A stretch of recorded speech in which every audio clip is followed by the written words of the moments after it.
Tonight, as Primetime comes to you from the mecca of the fight business and the attendance is at an all-time high, we welcome two of the best men to ever grace the octagon as a ruthless challenger looks to usher in a new era as the universe phases into background.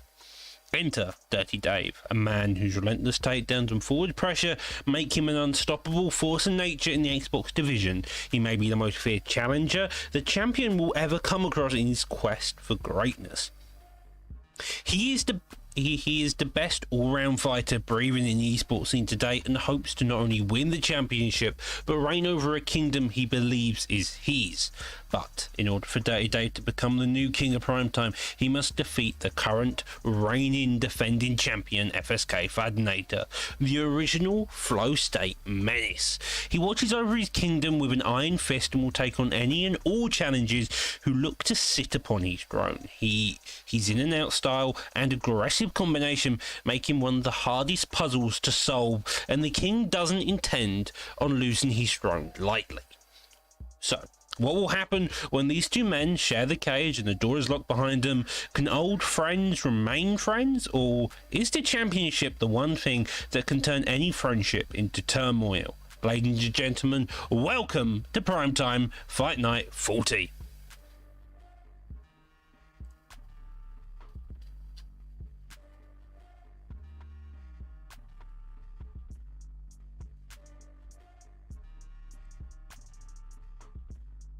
Apology, I think we have a few technical issues. I think Matty did try to talk, but sadly couldn't. I will be your host tonight of The Doctor. Joining me in the booth tonight is Matty, if he can speak. Yep, sorry about that. My mic was on mute. I didn't realise. Evening, ladies and gentlemen. Absolutely stacked night of fights ahead of you. FSK Fadnator versus BFAP Dirty Dave at the very top of the card. Always looking forward to that. Two absolute monsters. Doc, is there any other fights that you would say stand out? Oh, we got Limit making return. He's been gone for about a year or so. He's the second fight in from the top of the prelim, so he's looking good. And Moolah is stepping in for him. That's a slight change. We also sadly have had Atacon versus Purple Urkel fall through in its entirety. Both of them evidently tried doing some backflips to impress each other and seem to have a bit of a slight concussion, so sadly that fight has to be dropped. Of course, so you got the co-main event of this evening. KI Humble looking to take on Spartan War. Storm at the very top of that main card is always a fun fight, Bucks included. Jimmy Slick in the prelims as well, Matty. So across the board, this entire card, although doesn't look that stacked, is definitely got some very good names on it. I mean, you can tell the star power of everyone here just looking across the card. You've got people like Warbsy on the very opening areas of the prelims, and that TMF Toasty Toes coming off a big win in his last performance against Noggin, headline in the prelims. Why you saw Liam and Jimmy Slick on the prelims as well. If you just look across, you can already see the name value and how stacked this card is just by looking at the prelims. But then when you get on the main card, obviously you've got myself tuning in for that, coming in against FSK Ricardo later on, Jamie Bucks. You know, you've got the lineup of FSK fighters across there, as you can see, but that main event is still pardon me, that main event still stands tall above the rest in name value, I'd say. Yeah, the name value of some of these fighters is well known. Not even the name value sometimes. Sometimes it's about the camp. There is a slight addition of Storm being in TMM. You know that style. You also have Reaper, who's part of TMM, so I believe they're called the Michigan Maulers, which is kind of ironic when Reaper is an Irish lad himself. But without further ado, you got Dino Valiant Gamer, well-versed Aussie Ripper making his return. But I think we've done enough of just talking about his card in general, Matty. Of course, you got yourself fighting there just to end it all off, or I forget. Let's get straight into the first fight of this evening. We have K5 Fired versus AJS Hybris. Hybris is making his debut. K5 Fired, formerly part of AJS, split with TFA. I don't think he's no longer with them. It's 4 stars, it's middleweight. Anything is really on the clock here, it seems like, Matty. Oh yeah, of course. AJ's Hybris. I've seen him in some of the smaller leagues around the community. He's been making a name for himself up there. A little bit of a weird thing at the top of our screens right now. Looks like he's playing Fight Night Champion or something like that. But we're going in here. Canyoneer versus Gaslam. interesting style matchup. Maybe AJ's Hybrid's going to look to take this one to the ground, maybe, Doc?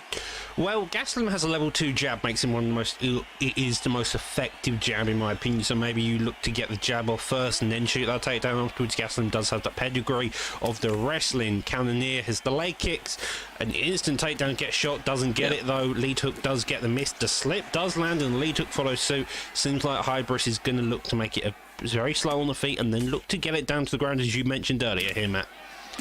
I mean, yeah, you're seeing in the first 10 seconds there, he'd already shot for a low single, didn't get it, but that's already putting it in the mind of KFI Fired right now. With the Cannonier pick, obviously going to be looking to use that power, try and take his head off, but right now he is getting it outboxing the exchange, Doc.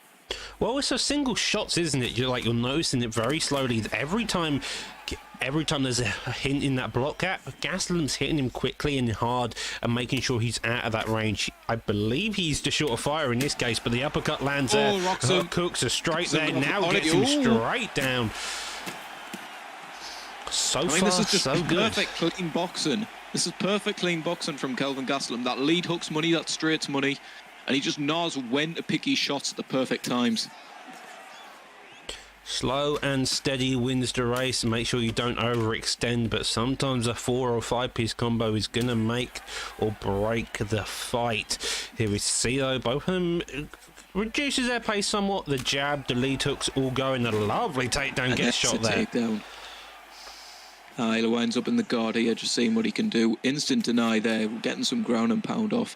Passes the guard, beautiful work there. Going to maybe look for the mount, maybe look for some ground and pound. We'll have to see what's coming up. Doc, what would you be doing right now in this position? Knowing how KFI fights, knowing he's Cannonier, you're going to be wanting top mount mainly, especially Gastelum's ground and pound. Get that deny, now go instantly for top mount. KFI could get the pre-deny. Instead, though, you go for side control. From this position, again, top mount would be my play here. Top mount or crucifix. You're looking to get the damage off. You've got a lot of time to work, and so let's build into that sector. Does go for the Kimura, gets it denied. The half guard transition here, very nicely done. Could go for a transition instead, opt for that ground and pound, looking to do the damage there to score on the scorecards here. I mean, he's doing great work with this ground and pound so far. It's not excessive, but every single time he's posturing up, he's making sure to get some sort of damage off on him. Seeing the hooks there again. He always goes 2 hooks to the head and then goes to the body afterwards, you know, just gets him worried about the head of, oh no, my head's getting low, and then just opens up that body. Right now, I think what you're seeing is an absolute picture-perfect performance from AJ's Hybrid. Well, he's also got a knockdown very early on, so that secures the round. Taking it down on the ground here is just a safe bet, because even if your opponent gets on top of you, if you can just keep it there and keep him fairly busy, not even throwing that much, even just throwing bits and pieces of ground and pound, it's a very calm fight. Here is what you wanted, and maybe seeing this a minute earlier would have played more dividends to his entire game, but heavy shots being thrown does get a bit of that block down, and if he gets it again coming into the second round, maybe it stands a better chance here, May. Yeah, I mean, that first round was all completely AJ's Hybrid. I don't think KFI Fired landed a single shot that really gave him anything to worry about, but he was just a picture of perfect composure throughout that entire round, wasn't he, Doc?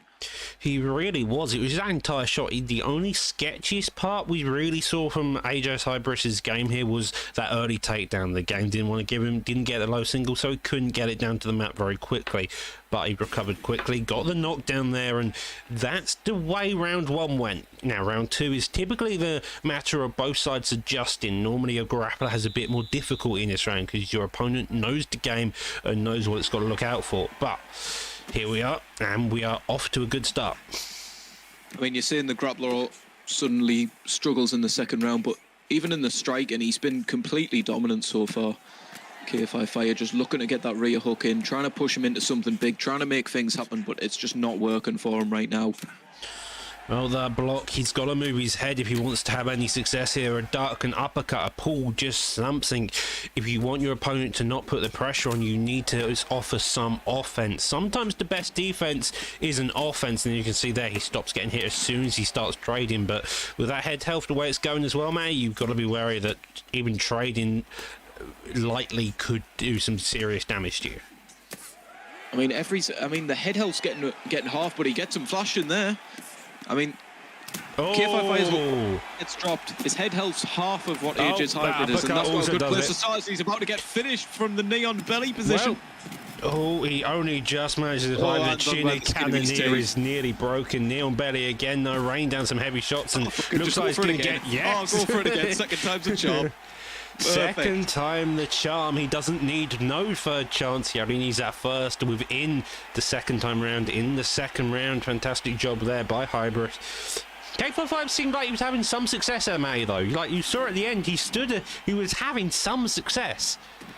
I mean, he was having some success, but I don't think we can really go off much of that, to be completely honest with you. I mean, that was just a perfect performance from AJ's Hybrid. And as soon as K5 Fired started opening up even more, boom, he gets knocked out like 15 seconds later. Perfect.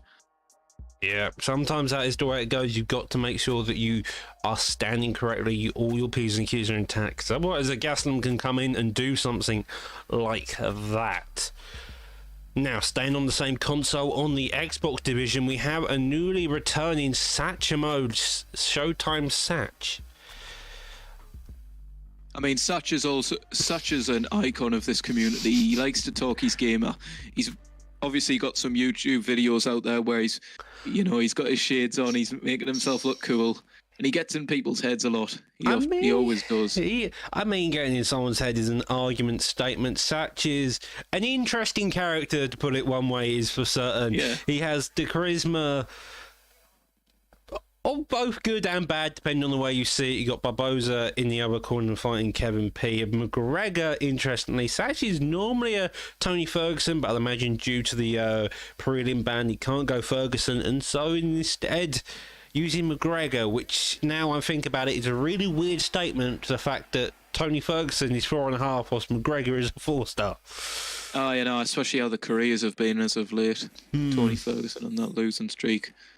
Edson Barboza, he's got that leg kick, so probably going to see Kevin P trying to implement a few of them. I mean, just saying he has the leg kick is dissing the entire kicking arsenal of Barboza. He has the body kick, he has the head kick, he has a spinning heel kick, which can really knock your head off if you're not careful. He's also got a side kick. The main issue when it comes to Barboza is that 89 chin and that low cardio. You've got to poke, you've got to prod, and against someone like McGregor, poking and prodding may not be the best idea here. Yeah, the only reason I bring that up is because Connor is known for his low leg health starting this game. Satch whiffing a little bit there. Kev P just kind of floating on the outside right now. Trying to work the leg, but it gets checked. Ooh, lovely job, Nice. though. That's what you want to be doing if you're Barboza. I say that as he misses a shot, maybe not the best time to say it, but a couple of jabs followed by a straight. This is the side kick. Those major lunges, that's going to be the issue. Yep. You're going to go into shots if you're not careful. One body kick and got sat in his arse by it. Yeah, you're lucky that wasn't a stun. This game can sometimes be really nice to you, sometimes be a That's a nice bastard. combination from Satch. Two spinning heel kicks, though. Another one in return. Lovely there, but Right out. lovely block there. Again, you want to keep your defense up tight. You don't he's even make your done- lunging into stuff, but lovely denial gets the side control. Now on the ground with McGregor. Barboza's probably got better sub game than McGregor, but we see Barboza is gassed. Satch is already elbowing his opponent's chin. He wants to work him down. The side control game. You don't see it very often from McGregor, but you got to respect it. He wants to showcase he's got all the grappling and all the striking here. And Right, clearly.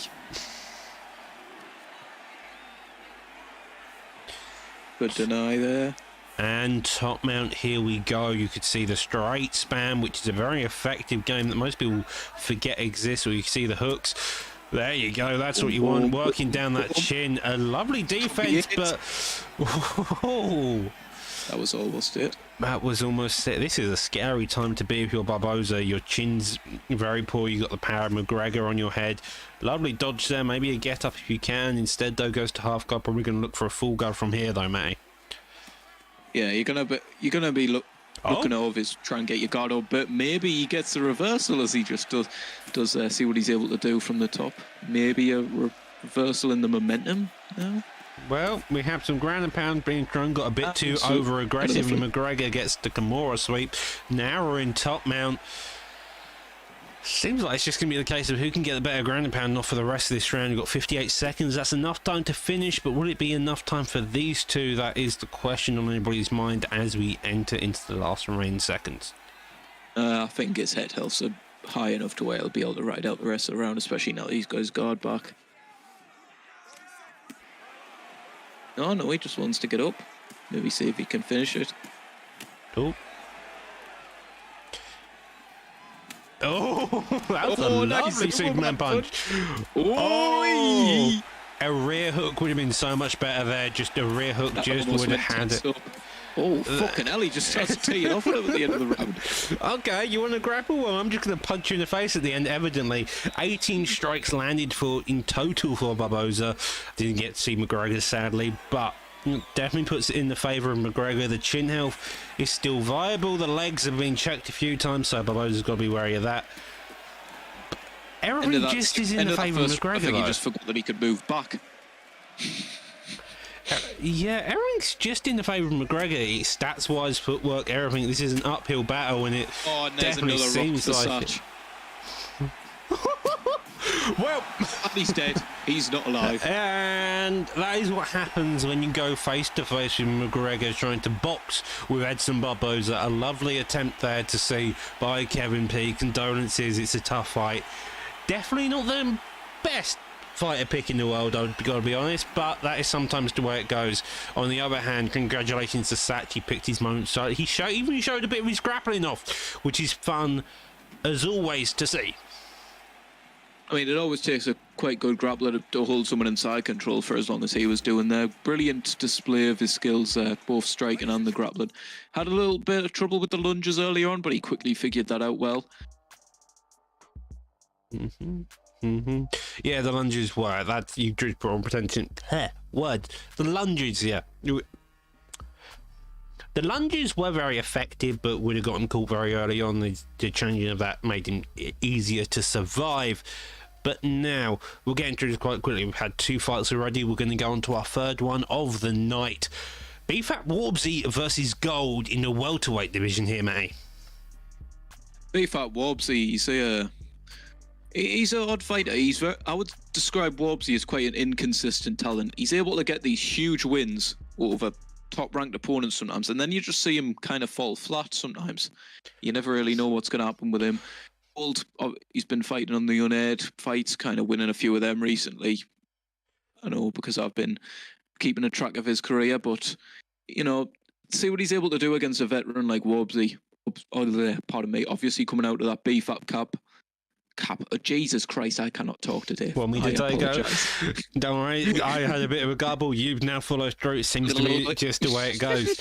Anyhow, mentioning Warbsy, he is kind of inconsistent in some cases, but you see that across the board. You've got members like KM Valentine, who's similar the same, so maybe it's the nerves, maybe it's just not being prepared enough. You're never particularly sure. It's under the bright light, so you're never sure. However, you've got Gold in the other corner, former AGS, TFA, sorry, if I remember correctly. He's a very effective talent. He knows how to strike. He knows how to grapple. But will that be enough for someone like a truly well-versed veteran such as Warbsy? Both of these guys know their picks very well. You've got Masvidal in one, you've got McGregor in the other. That's 4-star versus 4-star again because it's the prelim. But these two are fairly close in terms of stats, if I'm not mistaken. Yeah, I think they are now that Masvidal got nerfed a little bit. Warbsy, the Masvidal pick's probably definitely the right for him. He likes to kind of stay on the outside foot, try and pick your apart with like the big shots. You know, just do damage to you from the outside. Maybe use your leg, attack your legs for a bit. Just waiting for Gold to finish his pad work. There we go. And so, this is going to be an interesting fight because, as you mentioned, Warbsy is a predominant fighter on the back foot. He wants you to come forward. McGregor kind of makes you come forward because McGregor just has that entire play style of wanting to come forward, wanting to use that power and want to put it down to make yourself established. Then you back off a bit and let your opponent walk into your shot. So will Gold recognise that if he can get the damage off early, he's going to do a more effective job? Or will Warbsy recognise that if he comes forward and gets the damage off quicker, he's going to do a more effective job here? I mean, you're already seeing right now that footwork of McGregor, just a very floaty movement, but he's not quite using it effectively. He's been caught a few times already now. Getting caught. Just trying to circle out, trying to get the circling strikes going. But nice slip knee in there from Gold. Well, the teeps of Warbsy, knowing how Warbsy fights, I imagine we're going to see them come out a few more times.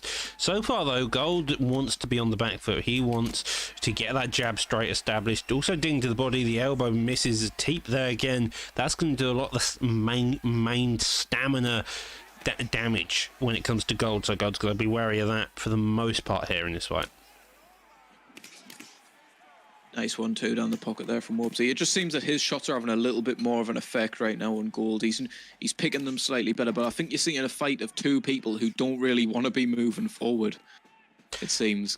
I do agree. Like Gold doesn't know. Yeah, Gold doesn't really know how to come forward. Warbsy does a bit more, but I feel like that's only because he's been in this position a few more times. He knows the game. He understands the fight style. It's part of BFAP. He always has to fight people who come forward, who come back, who try to take your legs out. It's just the way it goes. They're digging down to the body. 1:40 left on the clock, and the straight and the teep of Warbsy are probably the most prominent. The rear hook for McGregor so far. I mean, he's doing some decent work for the body there. Is Gold, pardon me. But Warbsy's just keep tagging him as he's coming in, but he's getting ripped to fuck right now. The body kick does land, pushing him against the cage, and he does get missed. The check hook doesn't land anything particular. That was a lovely nice slip hook, though. No, you read that straight perfectly.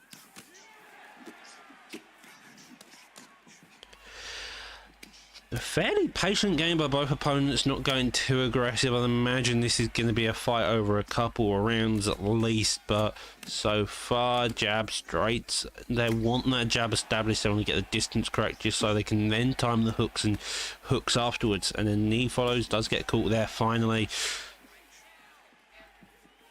I think Gold's just having a bit of a problem when he's been the one who's been forced to come forward. He doesn't really know how to effectively come forward, as you said earlier on there, without getting tagged. He lands a beautiful two-punch combination on Warbsy, gets the head held flashing. Warbsy just trying to jab his way in, but now he's getting caught again. Gold's doing well against a veteran. Yeah, Gold's doing fantastically well here, especially from what I remember last seeing from him. This straight of Gold is definitely something to pay attention to here. That lead hook straight. It's just seemed it's more because the way McGregor's throwing it, but I feel like he's overextending quite a lot. He's just hoping it comes in. He's not managing that distance well, but instead kind of just hoping it lands. With that being said, though, that's 11 to 20 significance, 100 strikes thrown. Only 39 landed in the favour of McGregor, though, so have got to be wary of the stand, but so far Warbsy himself hasn't landed many body shots. You had seen a couple of strikes, a couple of teeps, but overall this is a very slow and technical battle. They're looking for that one shot, one kill, just because of the way both of them have power here. I mean, obviously Gold was thrown more in that round, but when you're mixing a little bit of body work, it kind of evens out, if you know what I mean. That's probably why you're seeing pretty much an identical stamina game right now, if not in favour of McGregor. Eyesight-wise, I would definitely say it's in favour of McGregor, but maybe by a millimetre or so. It's not going to be anything huge. Nah, it's nothing particularly of noteworthy, and yet we somehow made it. Straight ducks down, he wants that straight. Lead hook there, does get clipped. A lovely bit of head movement. Again, lead hook there, the head held blinking. Gold finally figured out that maybe just sometimes standing there to put the pressure on is sometimes the best case. If you stand there... Warbsy's doing his best work at range, isn't he? He's catching him with that 1-2 when he's coming in out from the outside but range. That body kick... Gold just realises, if I stay inside, I don't need to worry about getting caught coming inside. Yeah, because he can just land his shots right afterwards. It could be entirely the point here. They just both looking to find any holes in the defense, and it's mainly not from actually counter shots, but more just making that block disappear, I would say. That was close. I mean, they both have very good power in the hands, but I'm not quite sure that the blocking is always there. Ooh. Again, digs into that body. Oh, that is the one counter shot Warbsy needed. Gold landed that a couple of times, but then Warbsy read it cleanly there. Does get denied. Now we're on the ground. This could be the end all for Hit McGregor here. Gold kind of showing his like what's the word that I'm looking for? Weakness? Is newbieism to the level of this fight. Obviously making that mistake there, but managing to survive here. Just trying to negate any sort of damage right now. And we end up with top mount to ground and pound here. We've seen this a few times already, but now we see it in this fight. Lovely drop there. The head help already blinking, so that's going to play dividends later on. If we go into the second round, lovely dot denial there, and we go straight back into some ground and pound. Oh, nice slip there. Gonna use it to get up. Nope.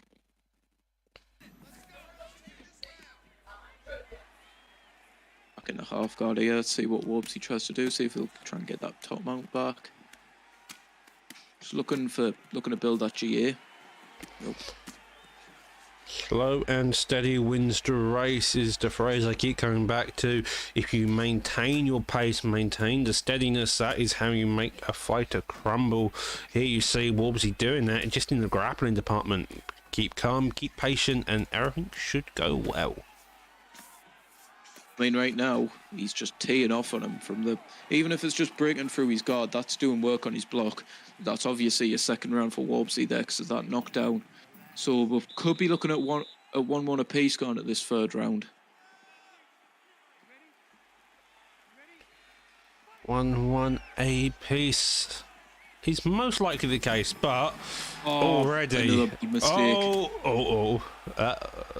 Slow motion clinch grab, always nice to see.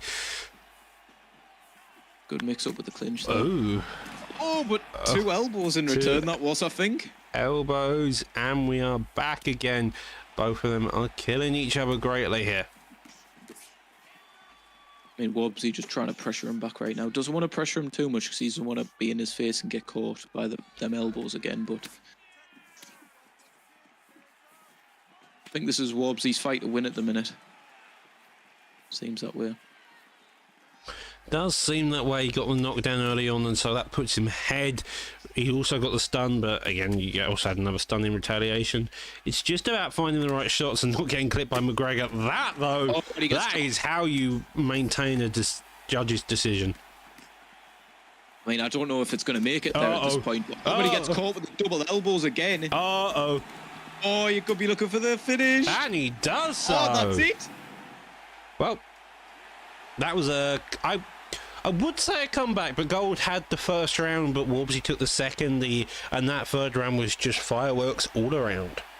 Yeah, but in terms of the momentum of that fight, where we all thought it was good, we all seen that as a way of Warbsy cruising towards the win. But what a fucking way to switch it around for. I was about to say TFA Gold. He's not part of TFA anymore. But what a victory for Gold that is. Getting a victory over a just veteran like Warbsy. Just seeing the stats at the very end there, just as I switched off over. It was 26 significance to 40 in the favour of Gold there. So evidently Gold was also, at least in some cases, getting a bit better overall actual striking damage there. That'd be the word I'm looking for. I mean, yeah, but he was making some mistakes. I think that's just what happens when you're very inexperienced. Coming into a fight against a veteran, like I keep saying in Warbsy, but again, it's just a part of as you grow into this entire game, as you learn about everything. It's just your inability to know where you want to take a fight. In Warbsy's case, he got very confident on the striking, but he found the grappling to have some success at the end. And so sometimes it's just a case of making sure you take it there earlier so you don't have issues later on, like you saw in that case. However, we had the first fight of this evening on the first PlayStation fight of this evening, was Jimmy Slick White versus YU So Liam. We're in the welterweight division again. Both of these picks will have to be 4-star. You do get some good choices here. Seems like, though, we're going to have Laura in one corner by the looks of it, mate. Yeah, I just think I think Slick's trying to avoid giving away his fighter pick at the minute. It seems, just trying to surprise him at the end. YU So Liam. Liam's a brilliant fighter. I know he's on PlayStation now, but he was competing on Xbox a bit before, and he's been playing with me on Xbox for a long time. He's a really good fighter, brilliant boxing, brilliant pressure.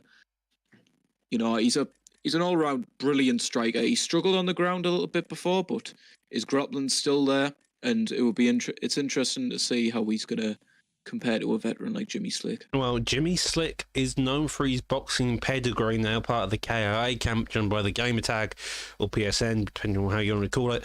He's part of that KIA camp, who we later see in the co-main event of Humble, so we all know that story. We've had a former champ of Filthy Uncle Ben, also known as KIA Tiger. You also have McGrath fighting tomorrow, if I'm not mistaken. So you see the KIA camp around. They kind of are very much well developed in the primetime PlayStation scene, and now Jimmy Slick wants to show off how well he is developed. He's coming off a loss, if I'm not mistaken, but against the Lord of Masvidal here, Matty, it's going to look to be fireworks. Oh, of course. Obviously, I think you're going to see a very heavy boxing fight right now. You've got two pretty much full-on boxers here. You usually like to do a lot of kicks. Masvidal sometimes with the kicks, obviously with the knees as well, as we all know, but let's say he was able to take the early advantage in the damage, but we won't know because there's no HUD. Yep, so we don't know Stan, we don't know HUD. However, we have our eyes, so let's hope we can commentate decently well with this. You don't realise how much you rely on it until you're within the middle of the fight. Oh, nice combination from Liam right there. Straight lead hook, hook to the body. It's clean. It's very clean, very steady, and such a nice pace here already. I mean, I think you're just seeing Liam playing the perfect outside foot game, just picking away both head and body so far early on in this fight, blocking every single punch, it seems. Perfect. Impeccable defense, pardon me, as Jimmy Slick just tries to come forward. Tags him with a beautiful rear hook there. Again, though, it's it's slow pace. We saw it last night. It's once you get up to people who are well developed in their boxing skill, you kind of just play a steady and slow pace because you're looking for that one key shot. The block is kind of a main victim towards having a lot of those shots taken as well. Jimmy Slick's trying to use that lead hook with the Orthodox versus Southpaw matchup here, just trying to find his way in and then land a straight punch afterwards, it seems. But Liam's doing brilliant work with the body straight and the body kick so far, and you've got to think with the low cardio of Masvidal that's going to be working on him. See it again there. See it again, lovely. He's just looking for each individual shot, and fantastic job. Yeah, he's just keeping him at range when he needs to, blocking as soon as he gets in. And you haven't really seen Jimmy Slick land anything big this entire fight. You haven't seen him land anything big, and I've just forgot Masvidal is Jimmy Slick. I've just remembered. Lads, put your hood Slow on. and steady wins the race. It seems like a snail pace or a rabbit's pace is the question here. However, I wouldn't really say this is slow pace. It's just you're not really seeing any big real moments, which damage. would Yeah, suggest no, it. this is very true. You're not seeing any major damage. It's just very technical boxing. Yeah, and when it's a technical boxing game, I don't think there's many people on the PlayStation side that can beat why you saw Liam in that game. Jimmy Slick trying his best right now. Lands a nice lead hook there, but so far this has been Liam's fight.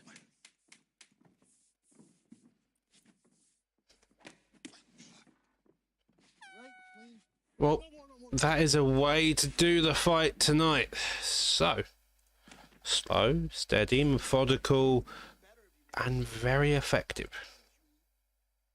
Yeah, but I would say Liam's been really effective so far, mainly with the body shots. I would say obviously landed a few really good straights down the pocket to the head.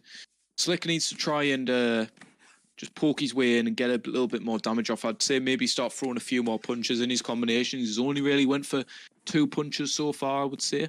Maybe even work the legs, I would say. Masvidal's got brilliant leg kicks. Nice combination from Slick there.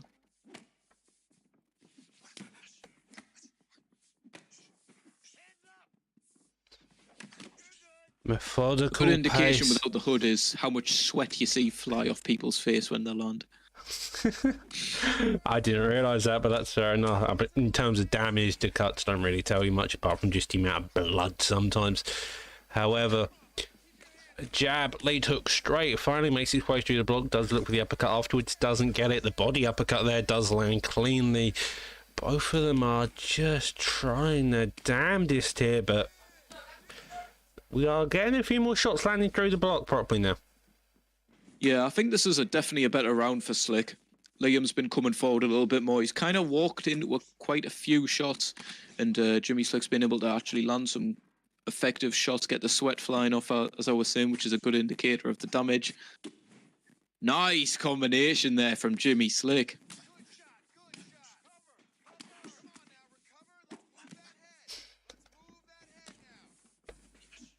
Lead hook, straight again. Methodical pacing all round, and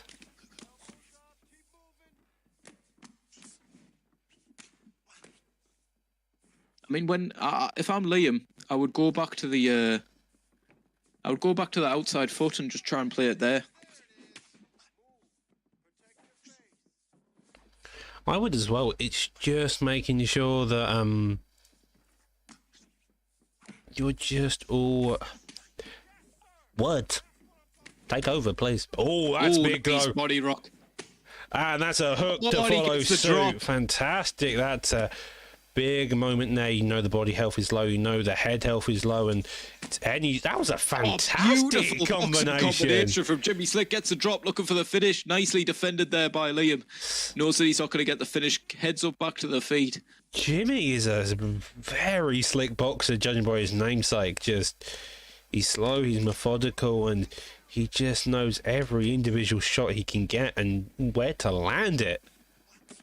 I mean, he took a while to find his timing. Obviously, in the first round, he wasn't really landing an awful lot, landing anything really effectively. But now he's completely ripping. He's getting him guessing on where the punch is going to go. He can't block them all. Beautiful combination. Drops him again. Lets him back up to his feet.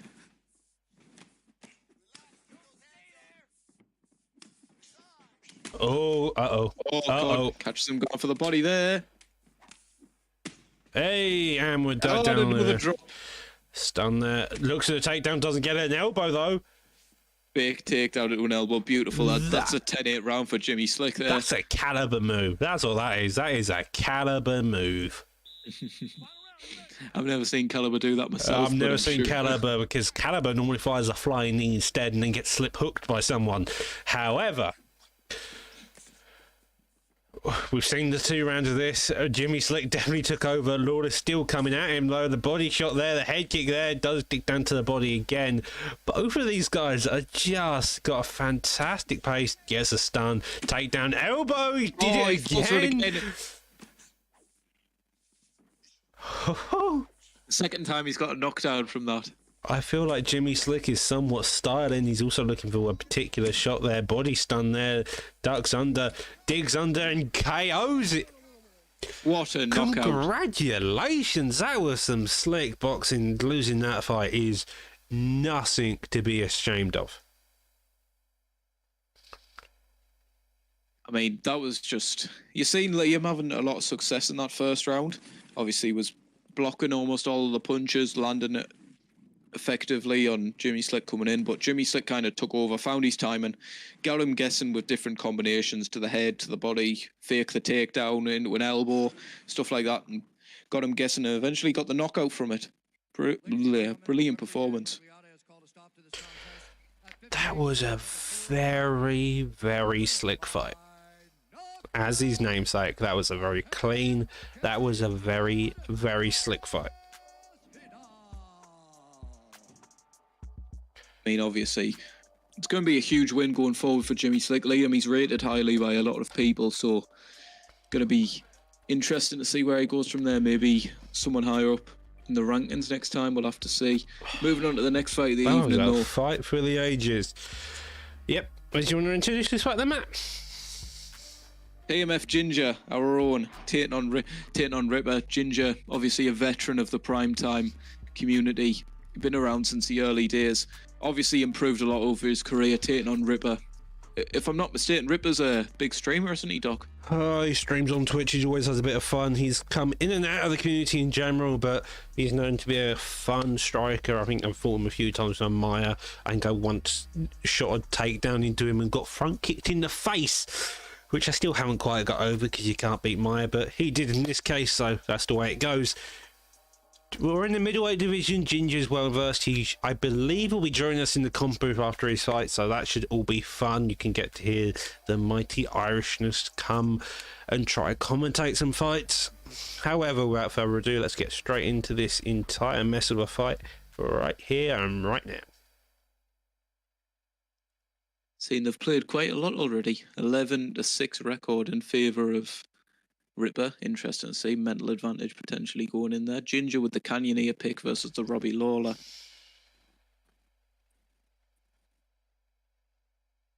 Just waiting for Ginger to click go.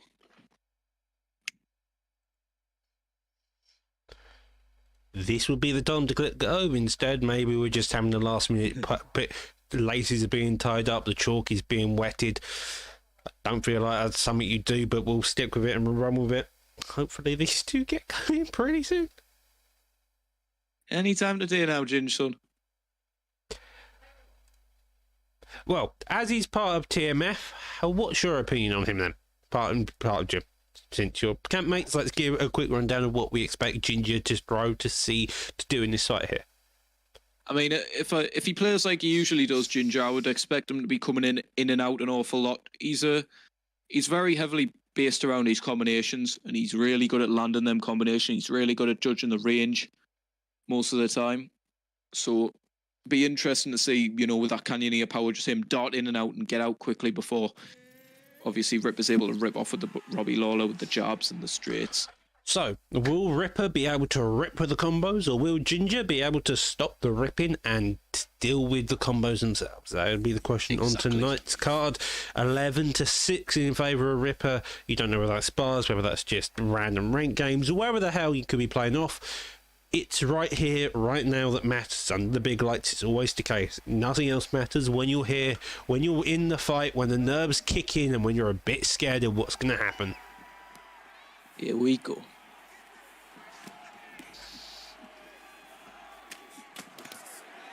Nice combination there from Ginger. Just darts in and out. As I was saying, he just darts in and out with his combinations.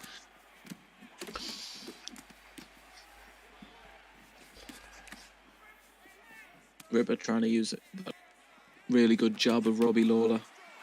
It's a level 2 jab, isn't it, Doc? Yes, it's level 2. It's my personal favourite jab in the game. It's just got a bit of flicky combo and you can just manage the distance very well on it. However, it's the case if you use it or not is going to be the case, especially against Power Canyoneer. Sometimes sticking their jab in the face isn't as effective as trying to lead hook them in the face. I mean, you wouldn't really think it by just watching the fight, but them combinations of Ripper are getting the head health of Ginger very low early on. Ginger obviously trying to fire back with what he can as he lands some beautiful combinations to the body. Seems like Ginger's going more for a body approach, or Ripper's going for a head help approach. So maybe it's going to be Stam versus general head help, but a takedown attempt doesn't get it. And now we see another leg kick catch. Head kick there, though, and that's a big, especially with the strong power of Canyoneer. No, they're both just trying to find out what's the best option for them to throw right now, it seems. Ginge opting for that 1-2 an awful lot of the time. Ripper trying to use a few more hooks in there as well. Ginge keep hunting that pullback, it seems. Just waiting for it. Well, yeah, well, the body kick's also having some good job here. You saw it come out a couple of times. Had some sort of front kick there, pinned against the cage, and now Ripper's going to look to rip some combos. Doesn't have much success because it's just a case of it seems like Ripper's a bit afraid of the Canyoneer power in some cases, so he's a bit under sketching, I feel like. He's picking his moments at the right times, it seems. Obviously taking that early head health advantage, it seems, and stamina, but Ginger's still very much in this fight, obviously. but that tape's also money, it seems. Ginge trying to fire that front kick to the face, just get him worried about it. It's something big to worry about, although it doesn't seem like the most intelligent Oh, move at the time. that's straight though. Digs down to the body, comes up with the uppercut. A death kick nearly clips him in the face. Body defends the body kick. 40 seconds left in this round, and both of them are still going out, still in each other's faces there. Stam and head health across the board are similar in total, so I think it's more going to be the case of stats to really tell who scored this decision. I mean, Ripper's going to be taking the first round, it seems, right now because of that rock. But outside of that, it's been very close. Head health still quite close. Nebo from Ginge in there. And there may be some words about that in the back by the sounds of it with that tone of voice. However, lovely job there by Ripper. Both opponents showcase their true skill and wanting to put on a fight. Ripper, though, by the looks of it, took that round to 18 to 15 significant strikes. Oh, no glove touch. Interesting. That was an interesting animation. That was interesting, aye. UFC 4 being UFC 4. Ripper, though, gets to with an uppercut again. I think it's both times he's been rocked by that uppercut, hasn't he? I'm not sure. Death kick, though, does get the landing. Death kick in there. Oh, lovely 4-piece from Ginge. Body kick there fires, very close range, though. The uppercut tries to get through. Lovely duck down into that elbow, but does get blocked, sadly. Very early on in the round, and they're already throwing quite a lot of shots. Their feeling out process is definitely over here, but it's the case of will they be able to find the shots to really make every other shot count here? I mean, it seems with Ripper, if he throws a 3-piece combination, the first two were just used to kind of break the block, and then the third one is the one that does the big damage on the head health.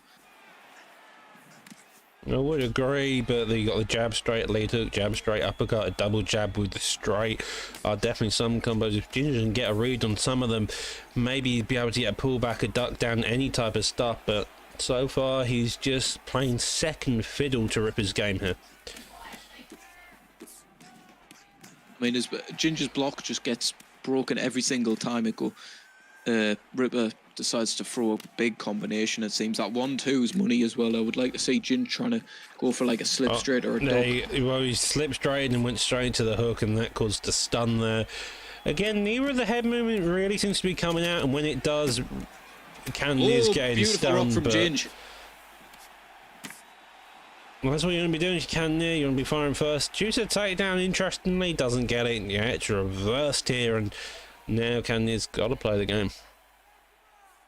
Yeah, I mean, I think Ripper's just seen that, saying, you want to take me down, I'm going to do everything in my power right now to discourage you from doing that again, because he decides to drag him down to the mat. Can't quite hold the side control, just trying to work from the half guard here, trying to get the mount, and he gets it, looking for the ground and pound. Let's see if he's able to get any big damage off. No, but there, straight back up.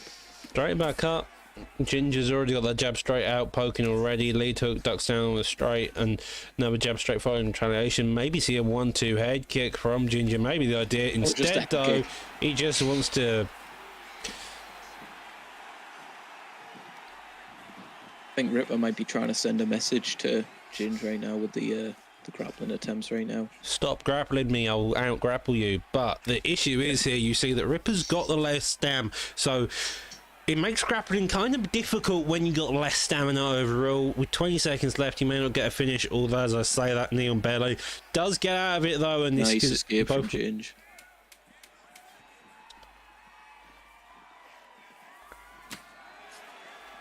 And a very solid overall round for both of them. Interesting. I think that was 3-12 significant strikes in the favour of Ripper, or was that Cannon? I believe that was actually in the favour of Cannoneer there. So I thought Ripper scored a knockdown that round. I don't know. He only got 3 significant strikes there by the scenes of it, which is interesting. It seemed like he should have had more.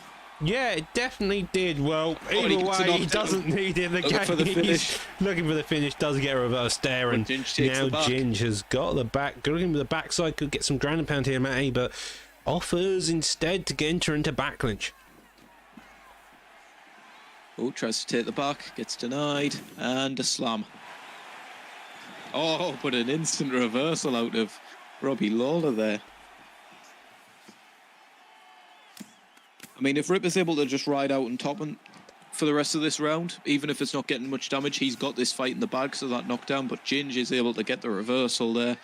Takes the back, maybe going to look for some ground and pound because he needs to finish this fight, it seems, if he's want to win. Good deny there from Ginge. Oh, but a rolling poly. He gets the reversal. Roly-poly indeed, and now we end up with Reaper on top. Just 3 minutes left to go. He's scored a knockdown, so he's got to make sure he keeps it in the bag here. I mean, Ginger's fighting effectively off his back, it seems. As I say that, gets the transition denied. Commentator's curse. I do apologise to Ginger. Looking for the side controls. Is he going to get it? Nope. If I'm Ginger right now, I'm getting up. I don't really see much point in staying on top because you're going to lose the fight if you just stay on top the rest of this round because of that knockdown.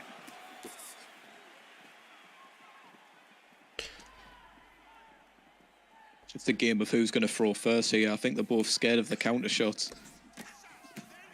Both scared of the counter shots, but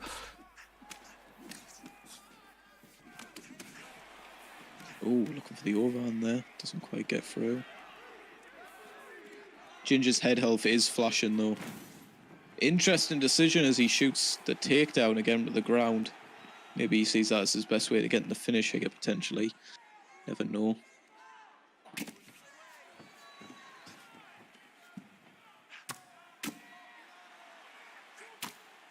Oh, couple elbows there. That is some deadly damage. That is close. If he can get the backside, he could offer the ground and pound position here, but instead, it's looking like he's going to get the... Could potentially take the back from here, yep. Yeah, if I'm Ginger right now, I'm just disengaged and trying to get it finished, but he doesn't seem like that's in his... I mean, he's going to get flipped before he's able to get the damage off. I think he needs to get up if he wants to win this fight.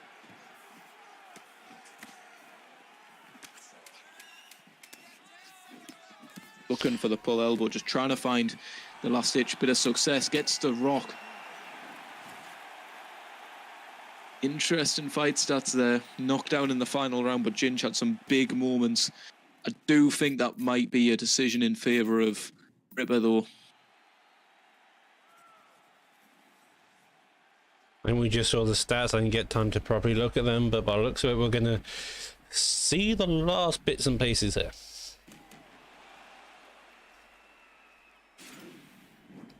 Here we are. Decision time. Decision. Rounds, we go to the judges' scorecards for a decision. The judges score the contest 30-27, 29-28, 29-28. 30, 27, 29, 28, 29, 28 in the favour of Robbie Lawler. So, Yeah. fantastic Yeah, I job. think that's definitely the right decision.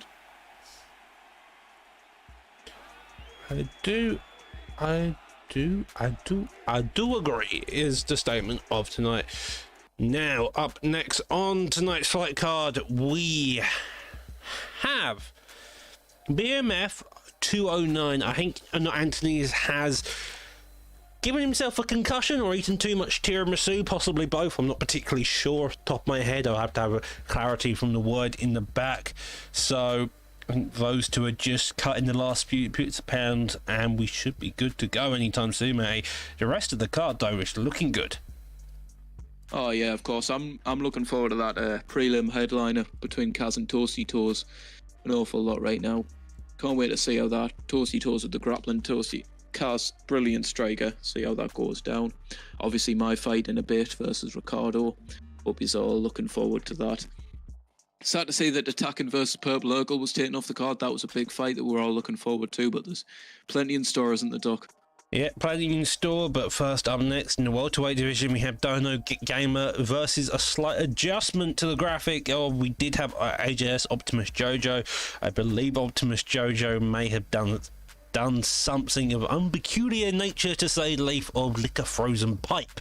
And so instead, we've had AJS Can't See Me Now, formerly known as Storminator, enter into the in replacement.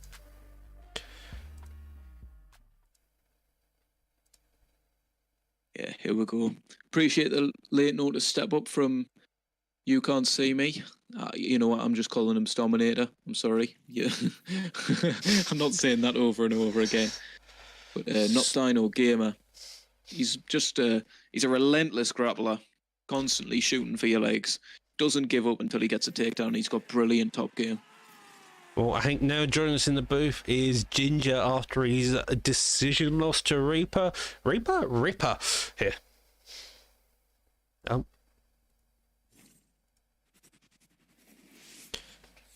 You should be alive now, Welcome to the booth, hopefully. Ginger.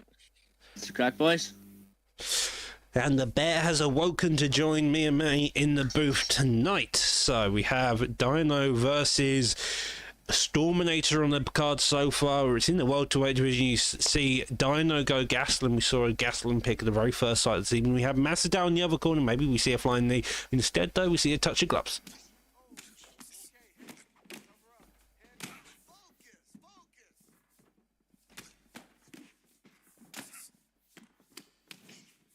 Storminator just picking apart right now with the boxing combinations, but gets the takedown in there. And a crucifix attempt goes straight ahead. The elbow phasing through the skull of Masvidal like an invisible person, but we continue on. And that's a very early takedown shot. That's a lot of time to work. Now Neon Belly here looks at the ground pound instead. Though goes to the top mount here, Ginger, and so far has been so good for Dino. Yeah, definitely. You want to be here, when you're Kevin Gastelum, when you're laid on that heavy pressure, keep on that top of position and throw heavy blows as he's doing. This could be it. Could be the end already. Ooh. Survives by the fucking skin of his teeth. Jesus Christ! Only a minute and a half into this fight. Storminator was almost out of it there. Now he's stuck in a submission with zero stamina. Zero stam, all the time to go in the world. Have to remember it's about 250 ping, so the actual subs themselves are kind of sketchy to get, I find. But we continue now. You end up in top mountain here with 3 minutes left on the clock. A deny there. That's an impressive job. Ooh, that's bad. Armbar though. That's very bad. Both of them no Definitely. stam. That is the one issue Yeah. here. Doc, obviously, Dino has been a former 100 Xbox player, known for grabbing and subs throughout the ranked community. He's looking short here, even when it's high. I think this is game over. You know. I think Yes. this is game over Must be. indeed. That red bar is creeping up. The blue is struggling along. He's trying his hardest here, but that armbar is looking tight, and it looks like he's going to get it within the first round. That's going to be it. That's it. That's it. Perfect performance from Dino Gamer. That is Dino a way Warrior's you impressed. grapple, isn't it? And you just take him down, you get what you need, do a bit of damage, and then you get this armbar submission to make him tap. Yeah, definitely. It wasn't really like Kevin Gastelum we see against the Izzy fight where he would go in full on pressure, take shots. He was going for sophisticated, he was getting the takedowns, going leveling on the heavy pressure and got the win, Matty. I mean, obviously that was perfect. He got caught a few times in the early exchanges, but instantly just boom, takedown, and caught him when he was in the top mountain. He just simply never recovered from that ground and pound, Doc. He really, really didn't. And now we have a slight change to the regular scheduling of the card. As I mentioned earlier, we instead of not Anthony up next, we have Leon Stoles filling in. We last saw him on the last pay-per-view card, filling in a very, very late notice and getting a win of all things. So we know how good he is. We saw him strike this time, and now he's in this time. He's looking to put on a similar performance now, looking to make his way up through the rankings. He's 1-0. Can he keep that undefeated record, or will he have issues? Yeah, definitely. We see Leon Stoles here. He's a Leon Edwards man from what I've seen at welterweight, and he has shown it before. It's a former PSU, it's a felt competitor, and definitely know he's got the skills to beat this guy right here. But the thing is, what is he going to do to oppose that McGregor pressure heavy style pick, Matty? I mean, I think as you were saying, he's a Leon main, but he seems to be going over Masvidal. You've got to be thinking maybe that's to do with the leg kicks of Masvidal potentially going up against the Conor, or leg health potentially. But Or because he's that lightweight. because I'm an idiot. Don't worry, I we just still leave Masvidal love you, in to mate, be even all the if way you are part an of it. idiot. However, so we've got Masvidal, you've got McGregor. We've seen this fight a few other times now. We've seen how it's gone the last time in Warbsy versus Gold. Gold got the win with McGregor. Will Leon Stoles here get the comeback win for Masvidal? That will be the question on tonight's. Yeah, what? Anyhow, we get the idea. Ginger. Yeah, definitely. I want to see. Obviously, I want to see Leon Stoll use a heavy-based technical style, leg kicks, use head movement, use a head kicks as well. But what do you want to see here from BMF, Matty? I mean, I think what I would want to be seeing with the Conor pick is just floaty around, use the jab an awful lot. Just float around, pick at the body to maintain the equal stamina due to McGregor's low cardio stat, and just kind of pick him apart from the outside. Whereas Leon, he's gonna be awfully like pressure heavy, trying to work the legs, work the body, gets a good head movement in. I'm stuttering all over the place, pardon me. But Doc, what do you think that Leon needs to do in order to shut down the pressure game, which BMF 209 seems to be coming in right now with? Work the stamina is definitely the main part when it comes to making sure someone can't pressure. If someone's looking to pressure, work the body. You work from bottom to top. E.g., you get the base of the building down that their top will collapse soon after. In this case, it's the stamina. So, as that stamina slowly decreases, so does their possible output, and their vulnerability increases. Although the overhand nearly clips and gets in a drop, but so far it seems like Masvidal's staying composed. He's waiting for McGregor to come into the pocket, overextend, and then looking for the counters here, Ginger. Yeah, definitely. But see, when you're playing McGregor, obviously, as Matty said, you want to work down that stamina. Obviously, McGregor's cardio is as useful as Matty D's spelling when he's drunk. So I want to see Leon Stoll's work that down here. Already a bit of fire in the booth already. Always fun. Let's... Both of these, though, lead hooks back and forth, a straight up across, a jab straight there, another straight follow suit, 2 minutes 30 left on the clock. Both of them are looking for this one key shot they can try to do, Matty, but they're having a bit of issues. I mean, it kind of seems that BMF is kind of walking into a lot of shots from Leon. He's just kind of pressuring him, but he lands a beautiful slip hook there, starts ripping to the body, head. Commentary Curse coming out here. He'd say he's walking into shots, and Masvidal instantly walks into one of McGregor's shots at Ginger. Now that bit of head movement coming out, that rear body hook seems to be like a main shot McGregor, it seems like. We've seen a lot of McGregor's tonight come out and just look for that rear body hook to the body. Yeah, but what we didn't comment on enough there was when Leon Stoll was done there, he interrupted the Brock Breaking combo with a straight and went right back at him, and actually started stuttering all over the place here. He actually hit a lot cleaner and did more head damage there, and made McGregor leave the pocket, and that's exactly what he needed to do in that type of position, Matty. I mean, he just needs to intercept him and stop him from coming forward. Because if he's constantly coming forward without a worry in the world, without any damage being inflicted on him, then he's just going to have a fucking field day with him as BMF 209. But he's doing the right things right now. He's intercepting him with that straight, stopping him coming in, putting the damage on him, and he's doing the perfect things right now, isn't he, Doc?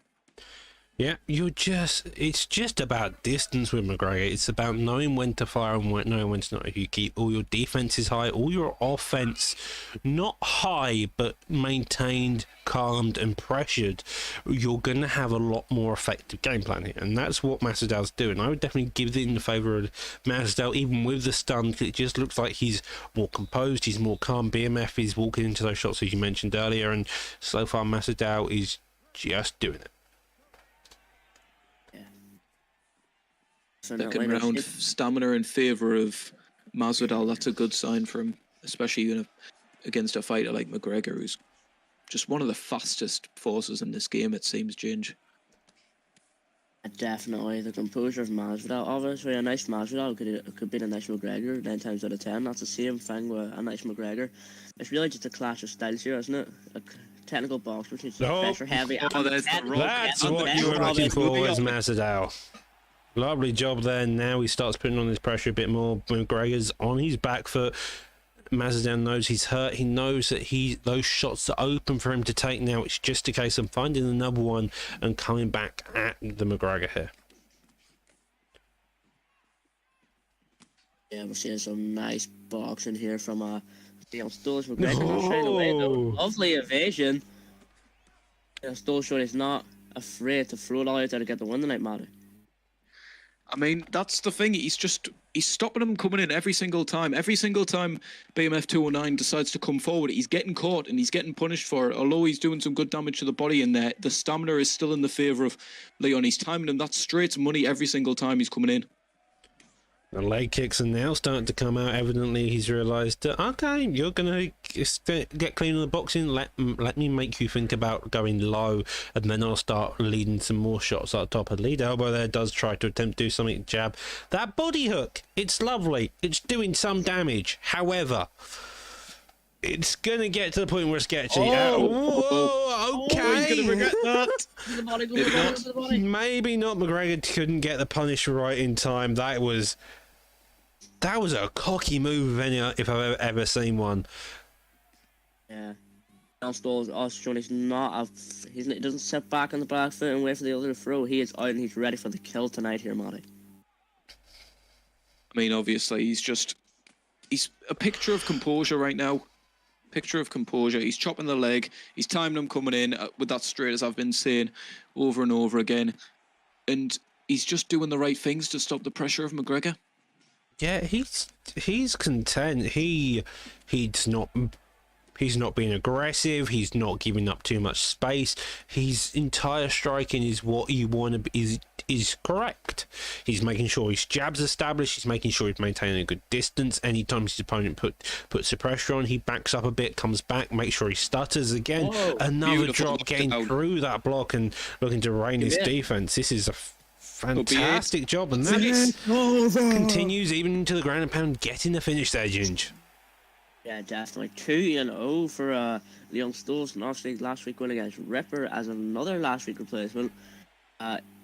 Really, it's like a Donald Cerrone if he was going to win. I mean, you're seeing just he was a picture of composure all night long, and if there was a textbook way to stop pressure fighting, which BMF 209 was trying to do to him, that would be it. Leg kicks, timing him coming in with the straight. He knew what he had to do, and he executed it perfectly, Doc. Yeah, he executed that fantastically, cleanly, and simple. He didn't give up any space, and when he did, he came back and took that space over.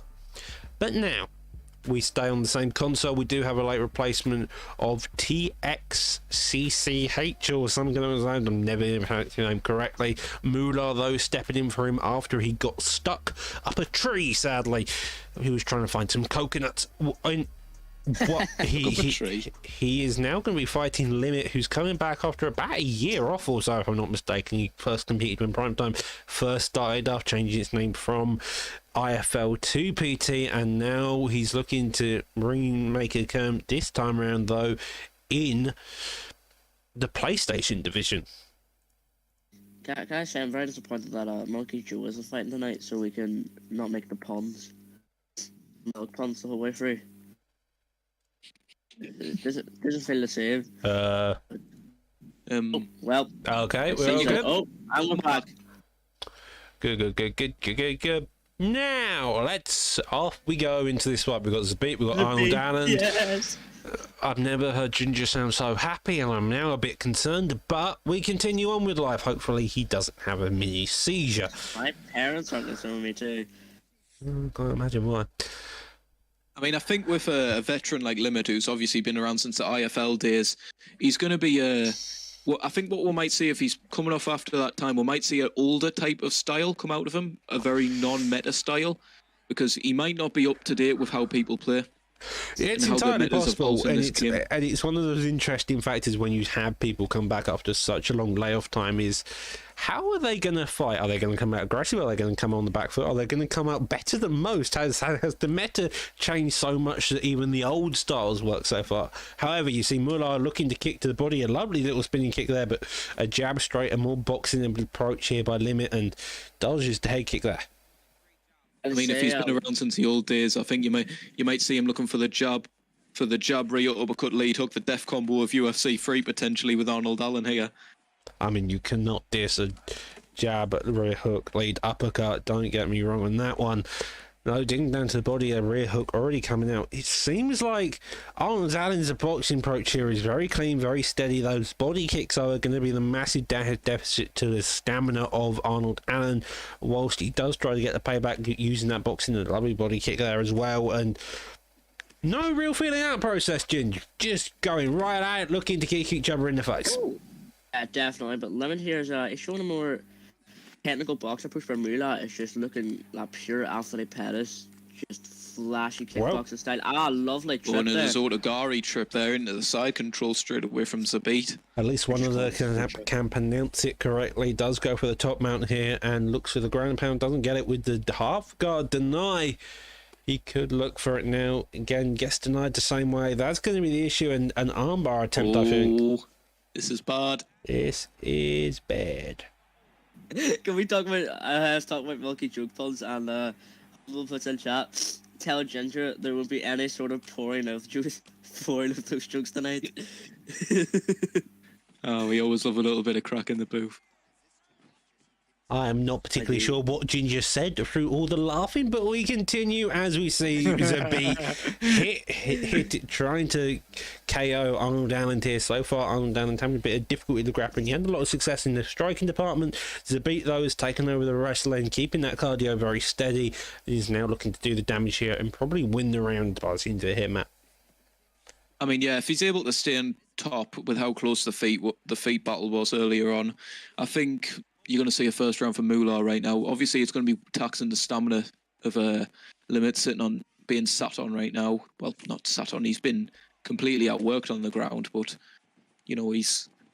You're going to see the sprawl here. He's going to get hammered to the body as well. That's got to be playing dividends on the stamina, hasn't it, Ginge?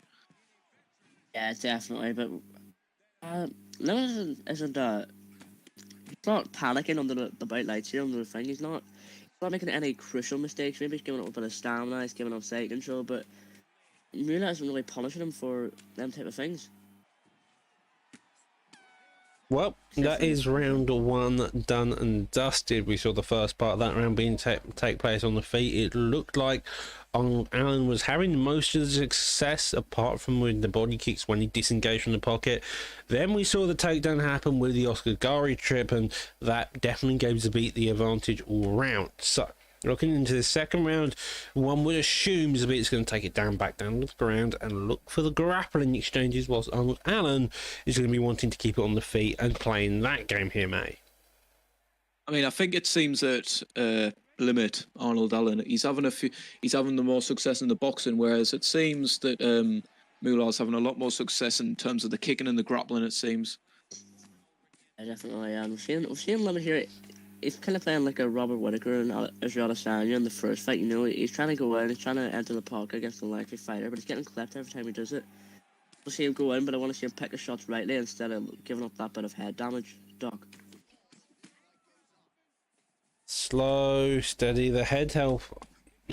Nearly got beautiful fucking clipped combination there. from Moolah there. That was just right at the distance. This could be damaging. I mentioned the grappling exchanges, maybe where Zabit wants to go. It seems like he wants to happily keep this on the feet.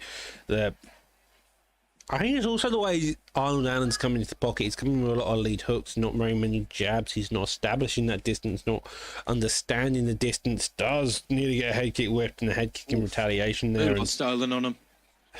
I mean, you saw that with the lead body kick into the spinning body kick earlier. Another body kick lands hard on those ribs, and seems like Zabit has been a fantastic pick. You've got the distance, you've got the reach, you've got the boxing, and you've got the kicks. Yeah, definitely. You know, it's starting to give up a little bit of head damage, but it's still not lights out for Lemon here. We can definitely see a comeback in this next round in a bit. Don't count out beautiful anybody, rock especially the veterans. Man, But that uppercut sends him fucking fleeing. just as I was saying that, To the fucking Shadow Realm.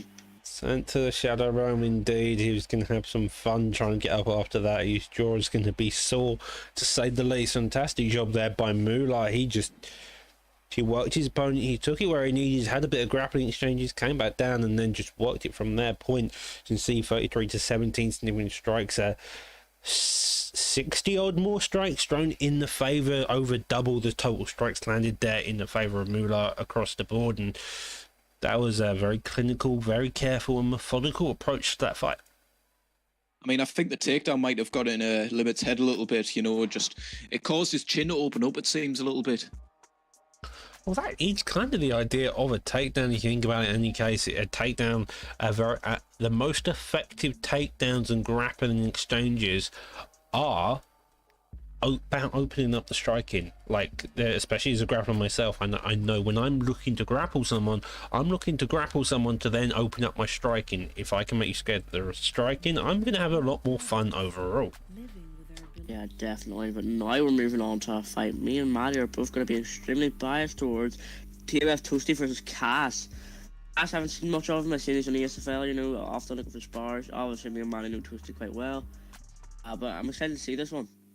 Toasty is a grappler through and through, just to cut you off. Cass is coming off a loss to Caliber, so that isn't a bad loss. He's got 2 wins other than that, so he's a guy to look out for. He's done good. He's built up a record, and now he's lost to Caliber, and now this is his comeback fight with Toasty Toes here. I think you're definitely going to see Toasty Toes looking to take as one of the ground cars, more known as a striker in the division right now. Looking for that Eddie Alvarez pick, going to be using the leg kicks, going to be using the boxing combinations, whereas, was it Dan Hooker that Toasty just chose there? Yeah. Yep. Interesting pick. choice. I would be expecting a Benil Dariush pick, potentially. Or a Kevin Lee pick. Where does Kevin Lee fit into this? I think it would definitely fit with... Oh, Jesus Christ, we went into a different realm of existence. Don't worry, it's only the ghost coming through. They come through every fortnight. It was just the one time. The ghost of the poor who got knocked out last fight. Things with Eddie Alvarez, people say he was quite bad ever since he lost to McGregor, but it's not really that case, is it? No, he just fires illegal shots at people's back of the heads. heads. Nice body straight in there. That's what I'm saying. Look, it's a game, right? Fault if you get hit by an illegal shot. Well, so far, Alvarez is looking to make it dirty. A switch kick there, though. That's switch kick to the fantastic body there, job. A couple of knees there. Digs uppercuts. Lovely job as well. Got to be wary of Eddie Alvarez's recovery. He's got some very effective boxing, and so if you want to keep it in so tight, you're going to have to be careful with that. Use the elbows of Dan Hooker. He's got long. His arms are 6 foot long. His elbows are about 4 foot, including. So make sure you to use them. But across the board, so far, it seems like this is Hooker's first round. Yeah, he's doing great work with the kicks so far. It's really working the body. Ginge, what do you think, pardon me, Cass needs to do to come back into this? I want to see him just go in close box and pressure like he's doing right now, but I want to see 3 or 4 pieces because he needs to get that damage back. If he's doing a pullback, I want to see him go down to the body instead of going for the head. It's obviously Hooker can just get out of range straight away because it's just that lengthy. I mean, I think you're saying, though, that... pardon me, Toasty Toes, he's starting to kind of sit in the pocket a little bit too much. As I say, like, he sits in the pocket and gets caught with a beautiful combination, rocks him, looking for the block break. Yeah, definitely. He just got sat down there, sitting in the pocket. Right back at it, though. See, we're seeing the stamina game go quite early for Cass, but not shying away from the shots either. Not shying away from the shots either, and, you know, going into the 3rd round, that's going to pay really bad for him. But we're back. So both of them steady. Both of them are approaching kind of the end of the midpoint to the end of the first round. Already going at it. You can see the chin health of Eddie Alvarez is quite well. However, the body health of his is having big issues. Jab straight against that block is causing massive problems in the favour of Hooker, and Hooker needs to figure out some approach here. Yeah, definitely. But if we haven't commented on the block of Dan Hooker too, you know, we're starting to get a bit stamina on the block. They're both two very important components in the game, and they're both gone for both competitors here, Matty. I mean, it's incredibly low for the first round, and it just seems that he's not making Kaz miss anything. He's simply just doing his own work and then just taking what he's got and just hoping that the stamina game is going to kind of help him and stop that from being an issue. Cass is also getting a read on those body kicks as well, which is going to cause issues. Because as soon as you start getting, as soon as your main tool gets kind of red and is easy to read, You're going to have fun. I feel like the chin of Hooker just kept him alive at the very end against the overhand. But here we are in between the first and second round. Second round's always kind of the adjustment round. It kind of dictates how the rest of the fight's going to go. If your opponent adjusts correctly, then you're going to be in for a tougher fight. If your opponent can't make the correct adjustments, then you're going to be in for a comfortable second round. Sometimes the third round gets a bit sketchy. Overall, the third round where it matters. Second round is the adjustment phase, I feel like. That stamina difference. It's just on a different level, especially in conflict. I mean, something that I would point out is the head health of Toasty is getting incredibly low compared to the health. That head kick. Finish lands a beautiful 3-2 head kick, looking for the ground and pound. It's landing picture perfect. Well, that is what you want to do. Commentator's curse again. Ginge making a weird noise as Toasty gets to swap, and that's some lovely bit of ground and pound here. This is where you want to keep your Toasty. Toasty's a grappler. Let's keep it here. Let's make this dirty. It's the ground and pound. Oh, that's a... Free deny the get up. Yep. Yeah, that was nice there from Toasty. Nice prediction. This... I want to see him keep it here, you know. I want to see him get this striking off. Nice half guard transition there from exactly what I needed, but... Oh, that's what happens when you get too aggressive on the ground and pound. And now this is the case of Eddie Alvarez has worked that chin fantastically. He's worked the block fantastically. Hooker, on the other hand, has worked the body fantastically. However, the quickest way to a knockout, knock someone out through the chin. The quickest way to kill someone's stamina, knock someone out through the body. And that is the case here. It's about the stamina game for Hooker. It's about the head health for Eddie Alvarez. And thus you've got to maintain your defense fantastically if you want to keep this going to make it competitive. Because as soon as that chin's gone, because that block's already gone, that chin isn't far behind here. Oh, another switch kick. Another body rock. Oh, the head kick. Oh my god. Better like he's on WWE. It's over!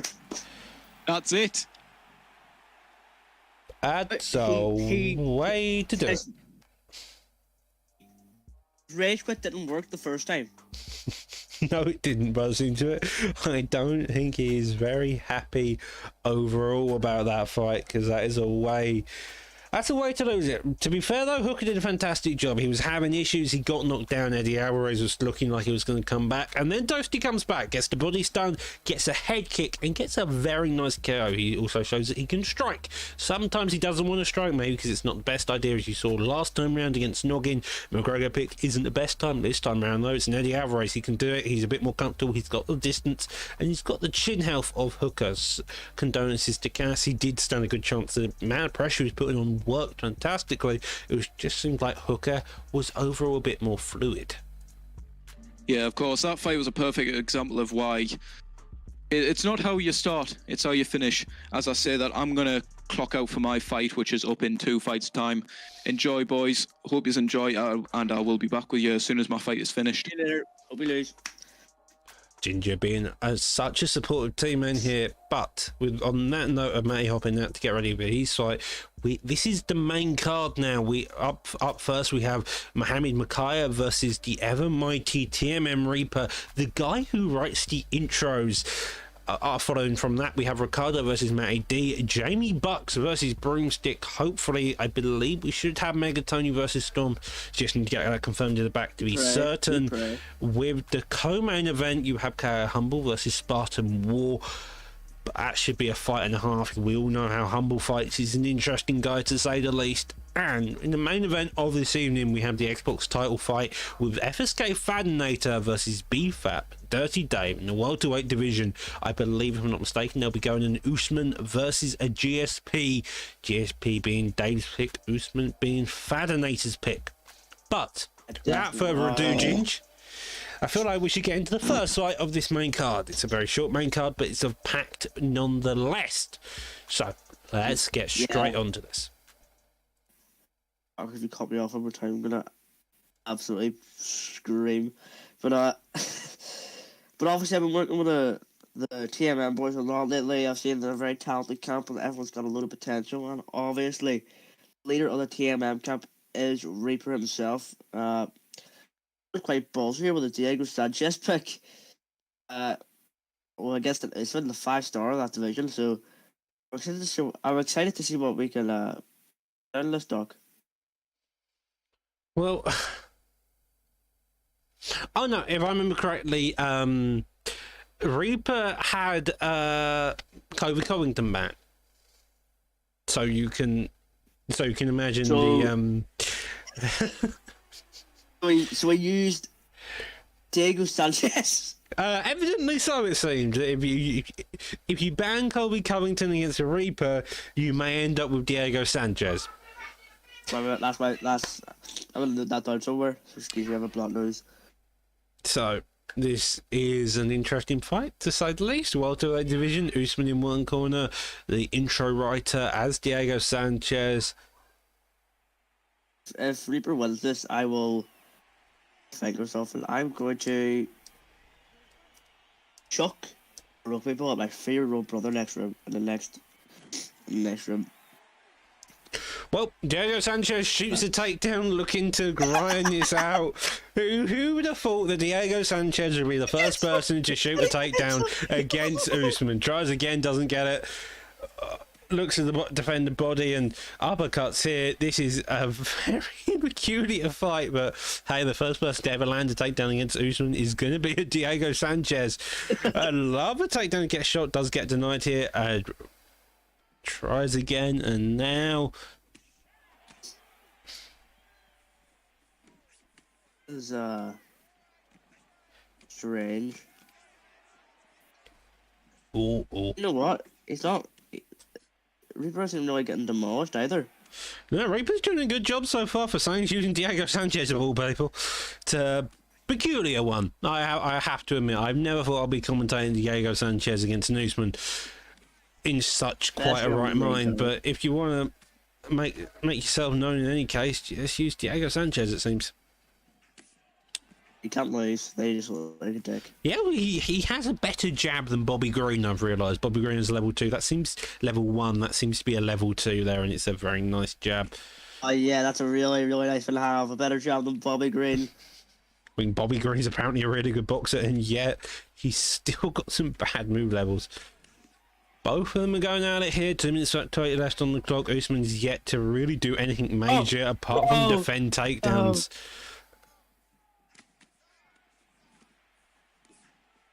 I think they went to takedown defense here. It's probably going to lose Reaper the round in this one, Doc. Just No, get something off quick. Well, it seems like Reaper's having more success. Oh, nearly the gas tank of Diego Sanchez may cause a bit of issues later into this round, but so far the uppercuts landing, everything's just going quite well when it comes to Reaper. I feel like Reaper's just having a lot of success. There's no way in hell this fella's going to get beat by a fucking Diego Sanchez. Well, Diego Sanchez is a fun pick. You got to admit, you're going to go in and think that Diego Sanchez is the way to prove your point. If you want to be the best of the best, you can beat the best of the best with Diego Sanchez. Well, you know what I think? Do you know what I think? Why Reaper's winning, Doc? Usman's not. I think Usman's in shock. I think it's because Diego Sanchez is really just technically like a killer man. That's all I'm gonna say. He's But, using voodoo magic. The ghost we saw earlier Yes. appear turns out to be Diego Sanchez's soul. No! Oh, this could That be was some gonna be deadly a stun. position. Oh, that's a stun. Rocks down to the body. That's another stun. Uppercut straight. Lead hook doesn't get it. The uppercut, though, does get the knockdown. And Diego Sanchez is in a lot of damage. They are gassed quite badly, might I add. Both of them are just kind of gassed. Yeah, definitely. But I do believe that Reaper just lost that round because of that takedown shit there, Doc.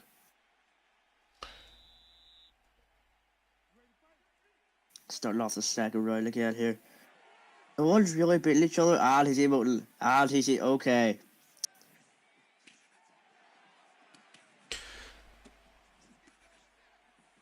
Now Usman taking on the pressure here. He had the bit of success at the very end, and now this seems to be the way it's going to go. Yeah, obviously. It was entertaining for the first round, but I think it's just this round that stats are just going to outweigh the skill here. It definitely seems like it. A takedown attempt does get it though. That's a lovely job there. Goes straight up for it, gets denied. Could go for a get if he wanted to. Instead, though. Uh-oh. Let's get up. That's nice. We're doing. Another takedown gets reversed into the side control position. Now a crucifix attempt, and that is a place to be when you're Diego Bloody Sanchez. This fight has mainly been dictated by the name Diego Sanchez. So far, Mikhaev on bottom, getting elbow currently. I think he is winning purely through the stun stuff, but this is a fantastic performance by Reaper. He's made a name for himself here already, if he wasn't already known for being one hell of a madman. Yeah, definitely.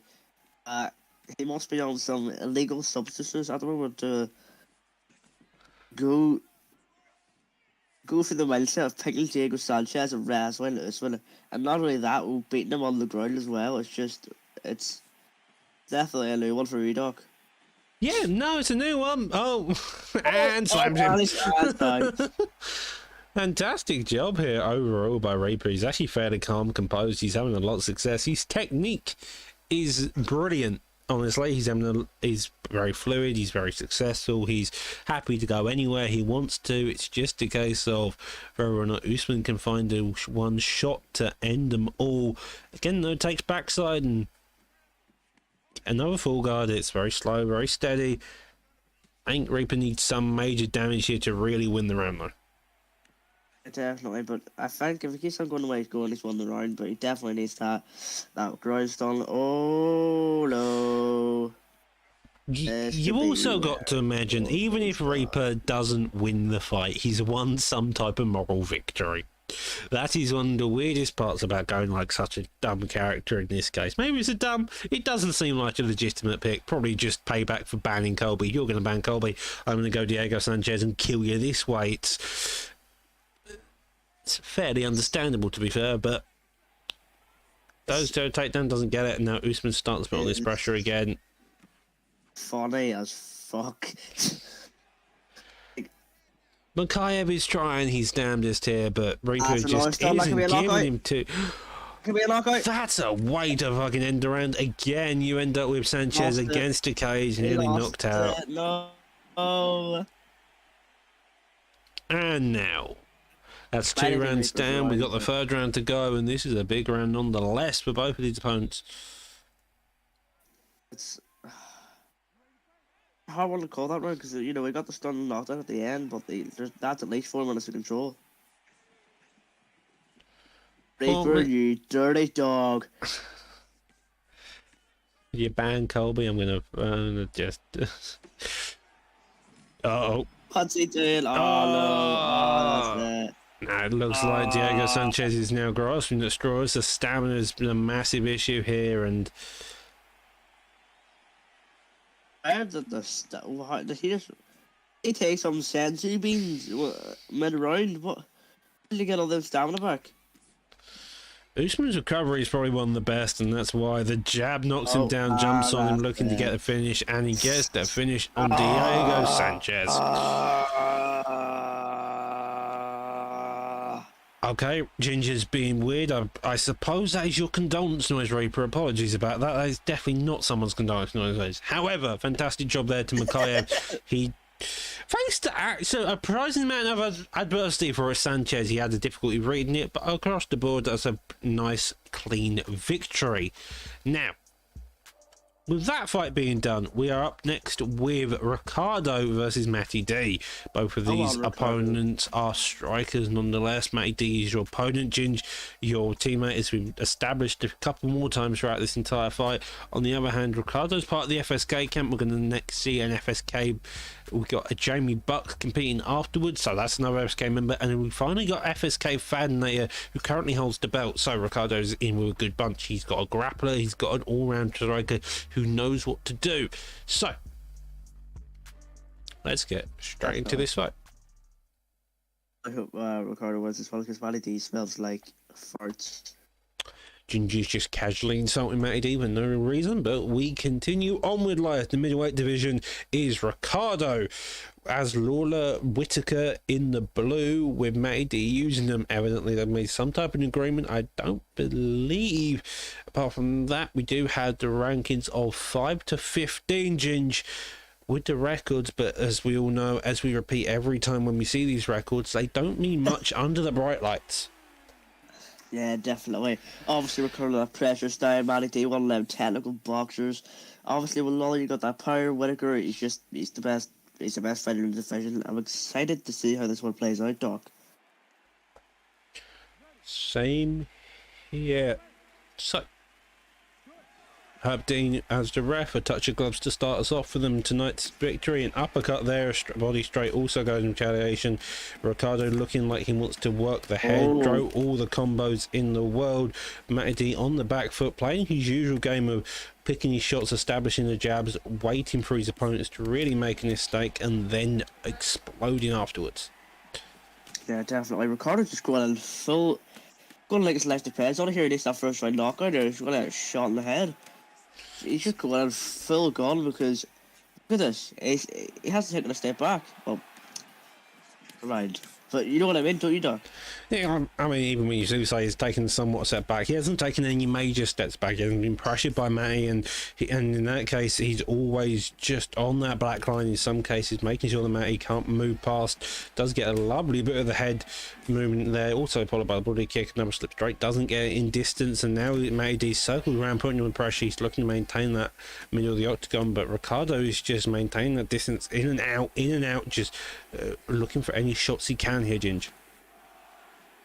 Yeah, definitely. But obviously, if you're facing Robbie Lawler, who's just fully pressure, wherever you want to go for the body, as a Whitaker, you want to use your body. You want to use that. I wouldn't say call it a reach advantage. It's not really a big one, but you know, you want to, when he's edged in the pocket, the very few times he is, you want to hit him with that body kick. Them little taps they'll work for you at the fight, and the later rounds will definitely work, Doc. Well, the body strokes also work, and that's what Matty D seems to be going to, just making sure to land the body straight every now and again when his opponent exits the pocket, pulls back the elbow. The uppercut also follows suits, and looking to put the pressure on Ricardo. Yeah, definitely. That was a really nice boxing awareness from Matty D. Stamina is quite even, surprisingly. Starting to go in the favour of Matty D, but nothing too major here, Doc. Nothing too major indeed, but you also got to remember that Robert Whitaker has got probably one of the best recoveries in the game. There's a reason why he's kind of the meta in middleweight, to say the least, and so any real attempt to really deal with that type of stam is going to be met with frustration in between rounds. Yeah, definitely. I'm quite impressed with the recovery Matty D's made here, because the head health difference is pretty big there at the start of the round. It's quite even now because that's done. But Ricardo still isn't letting up. You know, he's full of that pressure. He's working down the block. It's really just a battle of styles here, Doc. Well, both of them are looking to counter each other in some way. Where you had Ricardo start off very aggressive with the pressure, but Matty D's got a read on it, and so Ricardo has had to slow down that pace, and from that, Matty D has also been allowed to even out the head health. You mentioned the body kick does get land there, but with that, a body kick gets blocked, a rear hook to end the first fight. That's one knockdown in the favour of Whitaker, 10 to 12 significance in the favour of Whitaker, so overall seems to be a Whitaker round here, Ginge. Yeah, probably managed right, because it's still off the round here. The head health relatively even, Stamina's in favour of Matty D. Block is surprisingly even, probably should be lower on the Matty D side. Pretty even, relatively even, except for Stamina going in the second round here, Doc. The stam's definitely in the favour of Whitaker here. This type of stam is more significant, especially as you go in later, because it means something like that can have big issues. The head health barely surviving there. A straight follow suit, doesn't jump on his opponent. That might come back to bite Matty D, and it does, Oh, it doesn't jump to show respect there. I respect that. To be Well, fair. the body kick also lands heavily. This is seeming like the head health is similar. The body health maybe is slightly similar, but the stamina, that's where Matty D's really winning this fight. If he lands one clean shot when that stamina's low, and that maybe lights out for Ricardo. The elbow narrowly missing him there. Body damage as well is also in the favour of Matty D, but obviously because of Matty D doesn't have the full health. Hold on, we can't really see that, but I'm just assuming that the body health is in favour of Matty D as well. But we're seeing a nice execution here from Matty D. You know, he's hitting the shots. Oh, but Ricardo coming right back at him. Great awareness there from Ricardo there, Doc. Yeah, well, Ricardo knows how to fire that block, and so does May. Both of them are looking for those shots just behind the block, and that's how you really get that head health down, is making sure that block isn't there to really work the head health. Matey's got a couple more jabs there, trying to sneak some shots past. Ateep only just manages to get it down, and now he's in his pocket, doubling up on the hooks, but he doesn't have much success either here. Just stamina gone. Just stamina gone. Where's stamina gone? Alright, Ginger seems to be replaced by a ghost all of a sudden. How sad. Anyhow, with that weird singing thing over, both of them are going back at each other. The body straight's now coming out again. Maisie's realised the stam's low, but he can get it lower, and that just opens up options when he does get the shots. Lovely little calf kick there to just add a bit of damage across the board. Double on the straight. Uppercut does land there. The power lawler is something to be feared, but if you're Whittaker, you've got the recovery to manage it. You've got the straight to nearly a legal kick there to the head. might have to go for Matty D a yellow card. First ever yellow card in MMA in that one, but Well, that's a way to put your opponent out. Oh! He just played a game of Twister. He just played a game of Twister. So, with that being said, condolences to Ricardo. Fantastic fight. You definitely were succeeding in some areas. Matty though could just work that stam, stayed across the board a bit quicker, and as you saw, that lead hook was the end shot there, just on the counter to the uppercut. Definitely. He was actually playing a game of Twister the way he ragdolled there. And I'm back. That's a fairly quick time. Evidently, you've still got the gloves on. You're just still trying to cut the gloves off your hands, well, it seems of it. yeah, still got the wraps on at the minute. Respect to Ricardo, very good fight. Very close, very contested. It's just I was able to work the stamina game a little bit better. Quite disappointed you won there, but moving on, we have... Thanks, Ginge. What fight do we have next, Doc? We have a fight that we should know. We have Bucks versus Broomstick. FSK Jamie Bucks, part of the FSK camp. Maybe they can put it 1-1. Fadnator making it either the 1-2 or 2-1 up next now. Obviously, we know Here what we Jamie are. Bucks is. Oh, stop calling me a mucker. Obviously, we know that Jimmy Bucks is got the striking, but he's also got the grappling too. Going for his side control on his top mount here. Excited to see what he can do mixing them, Matty. Yeah, I mean, Bucks is he's a mixed martial artist, if there ever was one in the UFC community. Broomstick, a little bit more of a grappler. He's delved into the grappling realm a little bit recently, being trained by Dirty Dave, obviously. Both of these lads coming off a loss in the last fight, came up short. I remember last week, Gucci Broomstick to Dirty Dave, Bucks to Hayes B. So it's a match of who can bounce back better, Doc. Yeah. Sometimes it really is who can bounce better. You have Bucks versus Sketchy lost to Hayes. Both of them were been trash talking it all the way up to that. Evidently, the psychological effects of that played massive effects for Bucks. On the other hand, you have Broomstick, who's lost to the Master, so maybe he's a bit more confident in his ability. But both of these are going at it. You got Olivero, who's a long striking pick, who also has got jiu-jitsu. Volkanovski, who's more of a featherweight pick. He can kick your legs out. He can work it all around. He's an all-round striker, and he's got chin and cardio for days here, Ginge. Yeah, definitely. Oliveira versus Volkanovski is a hard one to match up. We don't see it often, you know. Normally in lightweight, it's the casual Poirier versus McGregor. So, which fighter got banned here, Doc?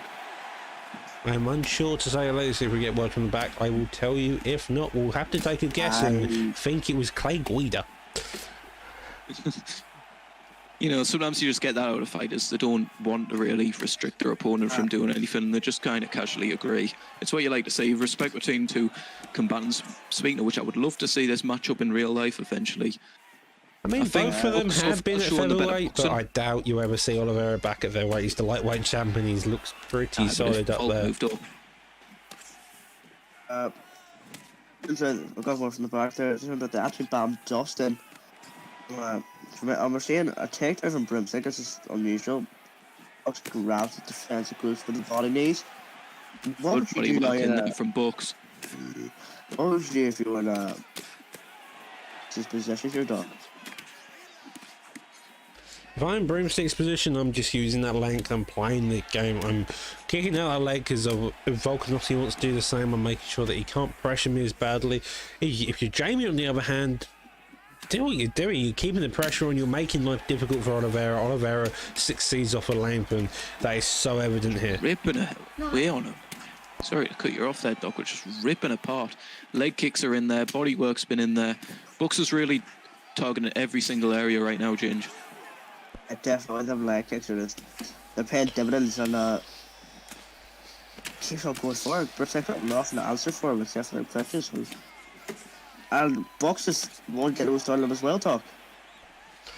Oh, that leg kick is done for. That leg is dead, and Broomstick's either got to switch stances or hold down leg low block, and we all know the power of holding down low block means your chin's open and you're in for a bad time. So, Matt, with both of these barely out of the first round, it is still a deadly place to be in for Broom. Oh yeah, of course. I mean, he's landed some good offense so far, but right now he's just getting slightly outworked in every area. It seems, well, not slightly in the legs, obviously, but Bucks is just picking him apart. He's using the short stature of Volkanovski weirdly to his advantage at range. It's a weird game that he's playing right now, but it's working really effectively for him. And he's getting him back behind that centre line. Yeah. Fuck up. And so that is a fantastic round for Bucks. 2 leg health events, 1 knockdown, 38 significance to about 19. So that was a very aggressive time. A lot of those leg kicks land. A lot of the damage got done to the legs. That power was going to be reduced in Oliveira. He didn't have much power to begin with. He's going to have less now. And in terms of overall diversity, I would definitely say that this seems to be a striking fight with 2 people who are known for their grappling, at least with the fight picks. I say that. Commentary curse gets shot to take down. Ran him across the entire octagon with that takedown attempt there. Definitely. Let's give Broomstick a comeback and Ginge, shut up. oh, this could be it. Just ripping it apart in every single area. Doesn't feel the need to go for the drop. He's just put on a clinic right now, Bucks. Bucks is styling. Bucks is just trying to find one key shot anywhere he can. The leg kick's dead. Broom is fine. He switched stances, but got out of the way. Switch kick does miss. Takedown gets shot. Does get it there and could offer a multitude of subs or ground and pound in general. Doesn't know, and now we see a bit of the ground pound land. Definitely. If I was Bucks here, I obviously want to take a back to the feet. I'm not seeing too much offense here from Broomstick on the ground, but if he's going to need a sub definitely, because that's down now, he's probably not going to get off the ground in prime matter. I mean, yeah, he's got no rush to get to the feet right now, to be honest. He can happily sit here as long as he negates the damage and obviously doesn't get tapped. He's going to be all right, and he'll still win the round, but you maybe want to see him get to the feet and see if he can finish this fight. Yeah. See, maybe some leg lock attempts out of out of Broomstick there, maybe, Doc. Quite possibly you have the leg kick to possible. He's got his leg kicked out. Maybe he wants to punish Volkanovski's leg. But by the scenes of it, he's having a bit of difficulty just having any real success moving out of it. Now we get flipped to the top mount. Fantastic job there by Bucks with the heavy ground and pound. Does get a lovely bit of the defense there. But again, same issue we always see. It's just a case of can you keep the ground and pound going, or will your opponent's defense just keep you out of enough trouble? As I said earlier, Jimmy Bucks has got a deadly tight control through this bit. Well, comes to the curse on the boys. Oh, yep. That wasn't side control, that was side saddle. Oh, shut up, you person. You started going on about the biak or whatever. How about you go back to your hobbit hole? Anyway, right. So we must the I'm liking the ground offense from Jimmy Bucks. He's getting the damage and he doesn't really need anything so far, Well, and he hits a Twister with 10 The seconds left. Twister with 10 seconds, always something to see. Just going to ride this out. Fair dues enough. We see a stab with the Twister. Sadly can't get it. And with that all said and done, that is 2 rounds in the favour of Bucks, you have got to admit, and both of them Dominant. Pure domination from Bucks so far. Broomstick got him, had a little bit of top control for a bit, but didn't do anything at all with it, really. The most offense he had that entire round was that little sub attempt. But see if Bucks goes for the finish here, or whether he gets caught with a Hail Mary, we'll have to see, Ginge. Yeah, definitely. Obviously, if I'm Broomstick, I want to have them flashy kicks. There goes the leg again. that body again, the leg, the body, the head, everything of Broom is just having issues. Bucks gets to deny, looking to do some damage in any possible way. Couple knees, the body uppercut there doesn't do much, but a switch kick does a bit more. And the only thing keeping Broom alive right now is his defense, because the head health and the legs definitely aren't keeping him up. This is just an angry Jamie Bucks right now. He lost. He came up short against his rival fucking Hayes last week, and he's fucking angry right now. And he's just taking this out on Broomstick, just gone fucking Larry at him against the kid. Broomstick shooting for his dear life.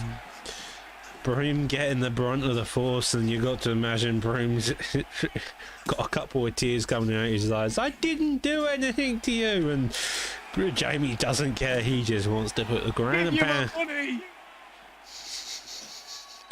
Well, 3 minutes left of this angry tyrant off of Jamie Bucks, and gets a deny here. A couple more elbows. He's looking for any type of finish he can do. Doesn't get the deny. Now we end up in half guard again. You got top mount, you got half guard. He does decide to get up instead, looking to back off taunts. Gets his leg nearly kicked Bucks off. is angry. Oh, poor Broom. You don't have to abuse the man.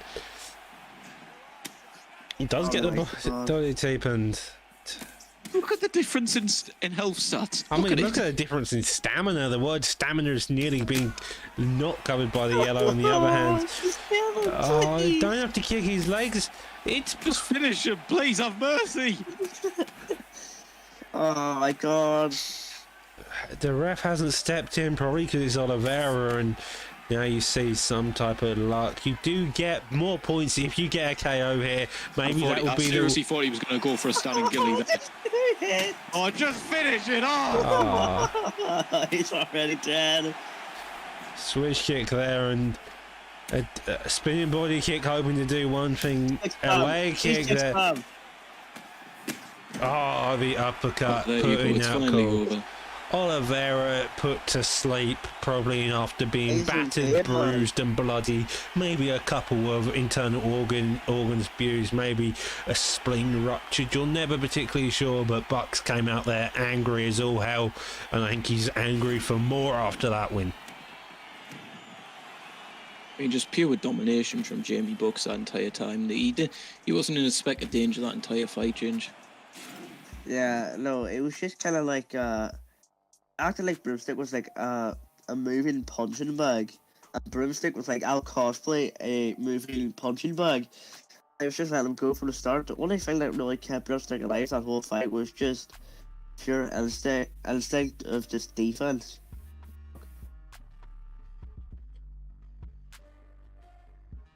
Yep. But I just got ignored. You always get ignored, Ginger. It's just the way it goes, mate. Orange people get ignored. Not if you reroll. That sounds like a really bad Smurf comparison. Anyhow, neglecting I've that heard point, of it's the Pretty main Scared, but card. never We've got one last fight before we enter into the co-main of tonight. Storm sadly ended up getting stuck on the tree opposite to the person who was trying to find some coconuts, fell down, broke his back, and thus is in A&E. So instead, tonight we have Megatony versus GSP's Go, if I'm not mistaken. Up next is their fight in the featherweight division. Definitely. I'm gonna make a poll here. Hopefully Broomstick can go back to the lab. All right, Ginge Chuck's is dead, just- Ginge. Ginge, Alright. nah, Alright. That's dead. you made it dead. And so, hopefully these two will be up pretty soon. We do see that they are 0-0 across the board, but looks like we're going to have Chang Sung Jung versus Michael Johnson, the man with all the hand speed. But that's about Pick you don't it. see every day. Well, 3.5 stars, it's kind of a mental pick, but we continue on with life. I'll just point out that he's listed as a wrestler in this game. I'm pretty sure Gilbert Burns is listed as a boxer in this game. And what do people get as listed as? CM Punk is listed as a wrestler because he was a WWE wrestler. Of that. Moving on from awkward silence. I blame Ginge. Anyhow, as you mentioned with the awkward silence, it's the featherweight division. Johnson versus Jung. Both of these opponents are known for their striking by the scenes of it. Chang Sung Jung for his elbows, Johnson for his hand speed. Expect Chang Sung Jung overall has the stat-wise more advantage. Megatony is a ranked opponent. GSP filling in short place notice. So will that play any effect to the game, Matty? Who knows? I mean, you're seeing early on just, pardon me, Megatony charging forward that jab of Michael Johnson, just trying to find the shot straight down the middle. And I've just realised Megatony's the Korean zombie, pardon me. It happens. We really see the kick coming out. They're looking to kick it. Interesting idea to kick with someone like Chang Sung Jung, but fair enough dues to them. The stamina of Johnson's already decreasing fairly quickly. Jab straight to boxing game of Brownie War, I believe his GSP coat here, is having some success. Yeah, definitely. It's like Diego Sanchez. Takedown attempt. Isn't it? Oh, lovely Straight reversal away, there. flipped over. Looks into the top man. No, instead goes for the side control. Goes for crucifix, gets denied. You also got the full guard transition to go for. Instead, though, goes to sprawl, and we do see the backside doesn't get it, and could see an up get up. Does so, but again gets denied, and that's the case. You're going to do a transition. Make sure you set it up correctly. If not, make sure it's a very quick one. As you see with the posture up, doesn't get any major posture up. Evidently, just seeing how his opponent does defense into back sit, and we roll. Ginge. Yeah, definitely. We had dangerous position if Michael Johnson had the armbar, but obviously does not. But like, especially in a more dangerous position, top line, he could definitely get some head damage here, Matty. I mean, yeah, right now he's just going for the rabbit punches, trying to build his grapple advantage. Korean zombie trying to escape, posture up. Nope, he's out. There you go. He's out, he's safe. But as I say that, he gets right into side control. Very slow pace. I would say very slow pace. That's kind of a lie, to be completely honest here. It's a methodical pace. It's a careful pace because as a grappler, you don't want to give your opponent too much leverage to then get up. One wrong mistake can lead to a get up, and that isn't the best case, especially when you're Johnson versus a Korean zombie here. Yeah, definitely. The only twist in prime time was like 8 months ago. We need another one. The only twister in prime time was done by the co-owner on a PT ESFL card, and I think that's the only twister ever done within PT and ESFL to combine. Oh, deny there. Could be looking at the end. Lovely job though. That's a heavy some ground and does end up gassing himself out. Megatony's desperate for any type of stuff, but with this, we got 4 seconds left in the round, and that seems like it was a Johnson round. Yeah, definitely. And it was Johnson Korean Bryan. Zombie who took him to the ground. Yeah, definitely. It was like a. I think of a fight where I have a brain fart here. Ginge, your entire commentary seems to be a brain fart in some cases, but we continue on. Whoa. Alright, Johnson's in the red glove so far. He won that first round. Megatoni, on the other hand, both of these opponents are starting out very aggressive on the striking. The grappling seemed to bore them both to death, and now they want to showcase their striking ability. Leg kicks coming out already, though, Matty, and again, fun times nonetheless. Yeah, definitely. I'm making one of them. Oh, Megatron getting clipped there off that cheese kick. Well, not, I call it death kick, not cheese kick. That death kick is very dangerous. 9 times out of 10, you get hit by that. You're either stunned, knocked out, or knocked down there, dog. So you need to really be careful for that. Oh, ducks under the hooks. A couple more hooks that fired his way, and that's head health. Overhand does miss, though. The body kick fires in retaliation. A head kick follows suit. Another head kick there, and both of these opponents are just hoping for some type of damage to come through. Neither of them seem to be landing much power here. Ginge. Yeah, definitely. It's I'm making one here from it's gonna come Bruni. So Bruni is went a lot lower stats, a lot lower striking stats especially. Probably winning on the stand up.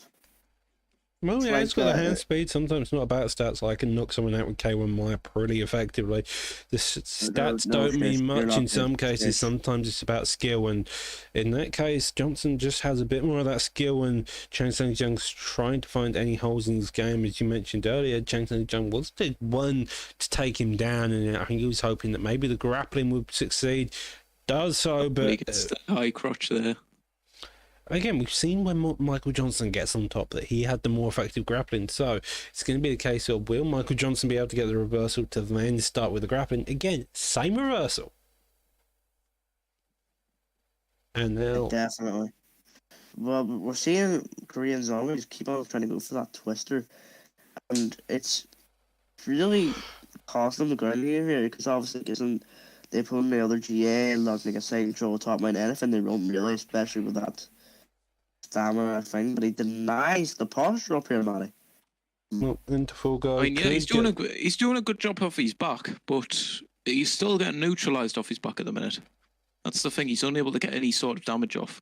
Well, Chang Sang Jung takes it back up. Not Chang Sang Jung. Michael Johnson takes it back up to feet. Chang Sang Jung would want to take it down, but Michael Johnson goes, okay, let's get back on the feet. I'm going to continue boxing your head off, and he seems to be enjoying that, even with the power deficit he does suffer in this case. Yeah, Oh, definitely. big overhand there. I'm like, No, take let me take that. like the last one. But with 5 seconds left on the second round, this, I would say, it goes towards Michael Johnson for 2-0 so far here, May. I mean, yeah, you would think that Chan Sung Jung would be having the advantage in this fight, but you're just seeing the personal skill of Brownie right now just shining through, and it's allowing him to cruise to a victory in this fight, which he's been doing thus far. Korean Zombie trying to mix it up, take it to the ground, give him a different look, but as soon as he does, he ends up getting reversed. Ginge. Definitely. It seems that Korean Zombie really wants to get that top right, but it's really not working, and Brownie is just not letting him get it. And he's playing a perfect game here as well, because you're seeing him go for that pressure. He's keeping it when he needs to, he's striking when he needs to, he's picking his shots really well. It's just an all-round great performance from Brownie here, Doc. Yeah, it's a fantastic performance, as you mentioned. That head health is also lower. The defense is tight, it's slick, it's simple. Chang Sang Jung can't really do much. If anything, he probably needs to come forward and put on the pressure. Like, he's always on that back foot, he's always backpedaling, he's always looking for the one shot after Brownie's throwing his shots, and that's kind of causing most of the issue, I feel like, here. Yeah. Just seeing him whiff every single time that he's trying to get some damage off with that 1-2. Just, he can't quite figure out the range like Brownie can. Brownie's got a great understanding of the range, when to throw the jab, when to throw the hooks, and he's just piecing up little Megatoni right now, Ginge. Brownie sounded like he was I don't know how to describe that, but I'll Megatoni. at least think of something before you come out with the joke. Oh, shut up! You're a joke. Well, cease to argue about who can make better jokes. Let's move it straight back onto the rest of this fight. Here again, you see both of them are just coming at each other a bit more aggressively, and probably more aggressive than Ginger's jokes, to be fair. I can make sure when That's how you do it, Ginge. Brownie just pressuring forward, just getting the head held flashing straight away. He's just landing his punches perfectly. Slip straight money there again. Drops him, looking for the finish. Can he get it? Nope. Just decides to let him up. The head health is constantly blinking in the favour of. There's people waiting in the wing. I mean, Manatee spells look like, but I'm Michael Johnson. Well, sprawl attempt there. Looks to probably go for an up, get up. Doesn't get it tonight there and now. Up. And there's the get up. Just within seconds, he's up. It's brilliant work. Well, Sam's on his head there. That head health is constantly blinking. If he's not careful, he's going to end up getting KO'd in the last minute or so. Tonight there as well. Goes for a Kimura. You got a minute left. You go for a finish instead, though. This is the way we look. Interesting sub defense. Yeah. Don't know how often Megatoni's drilled the joint submissions. It's over. It's going to be it. That looks like it's going to be it. Just for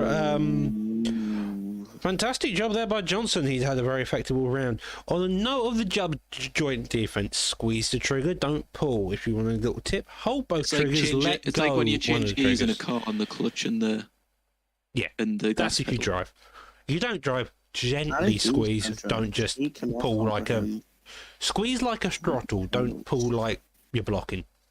Aye, but that was a brilliant performance from Brownie. Even though he had the disadvantaged fighter, his skill was shining through. We knew when to throw his shots. Brilliant groundwork as well, and it was just a perfect performance, Ginge. Yeah, definitely. I worked Korean Zombie in every stat that he was required on. Dominant on the feet, dominant on the ground, got off the punch when you need to.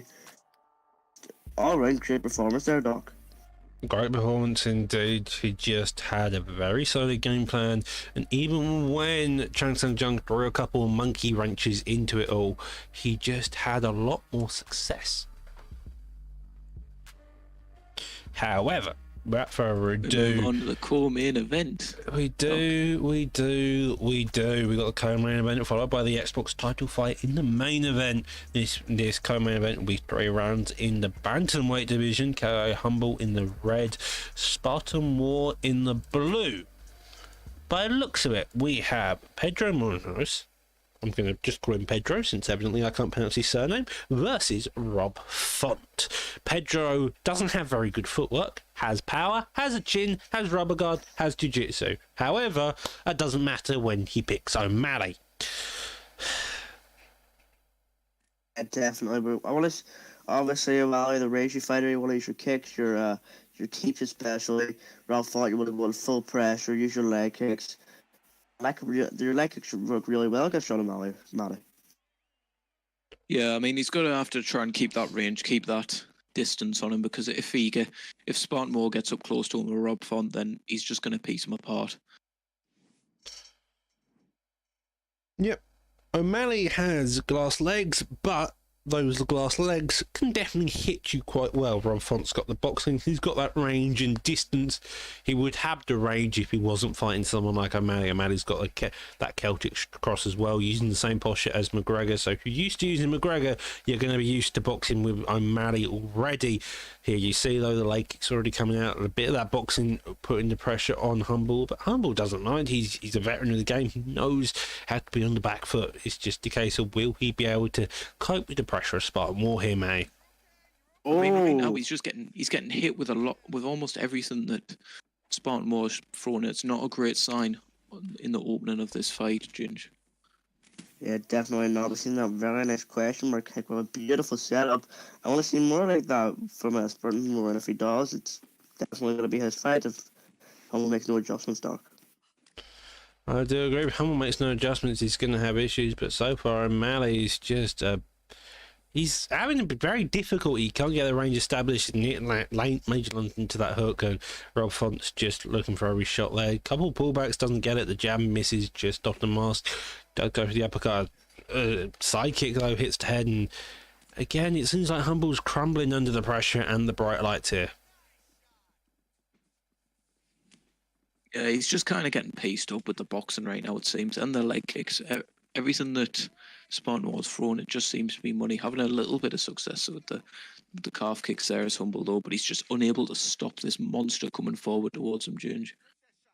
Yeah, definitely. But obviously, I've watched a few Spartan more fights, and there seems to be a general, angle boxing with a few kicks. Oh. That's a way. nice. Well, that's a way to knock someone down. That's a front kick and a half, getting the finish. Jesus there. Christ. Oh my god. He's dead. I don't think God. Humble had a single moment where he looked particularly on point. On the other hand, that can be said differently for the that winner. one pull uppercut, that was pretty much it the entire fight, it seemed. Spartan Moore came in, took the pressure on, and just front kicked his opponent after that head kick. You know, turn out a name like Humble, that's a good way to scream towards the top. Obviously, Johnny 209, new champ who's going to be defending his title tomorrow, I do believe. Mm-hmm. But going to be interesting to see how Spartan Moore plays into the top of this division, Ginge. I definitely obviously put goal against someone like Humble, but now it's time. Oh yeah, it's time. Okay, let's never get fucking Ginge to ever introduce it. It is now time for the main event of the season. This is Fight Night 40. You've seen the rest of the card, but now we are here, and it is time for the current reign defending champion to defend his belt against a newly crowned contender of BFAP Dirty Dave. It's the welterweight division. Fad will be going Usman, Dave will be going GSP. We've already had the introduction for tonight earlier on. Now let's see the fight. Here we are, the moment has arrived, lads. Here we're Ganj. Yeah, definitely. Obviously, the approval of his signature GSP. I'm sure he was quite happy when GSP got his legend there. But Fanner also going with his mains, another 5-star in Kamaru Usman. Surprised that no bans were made here, Doc.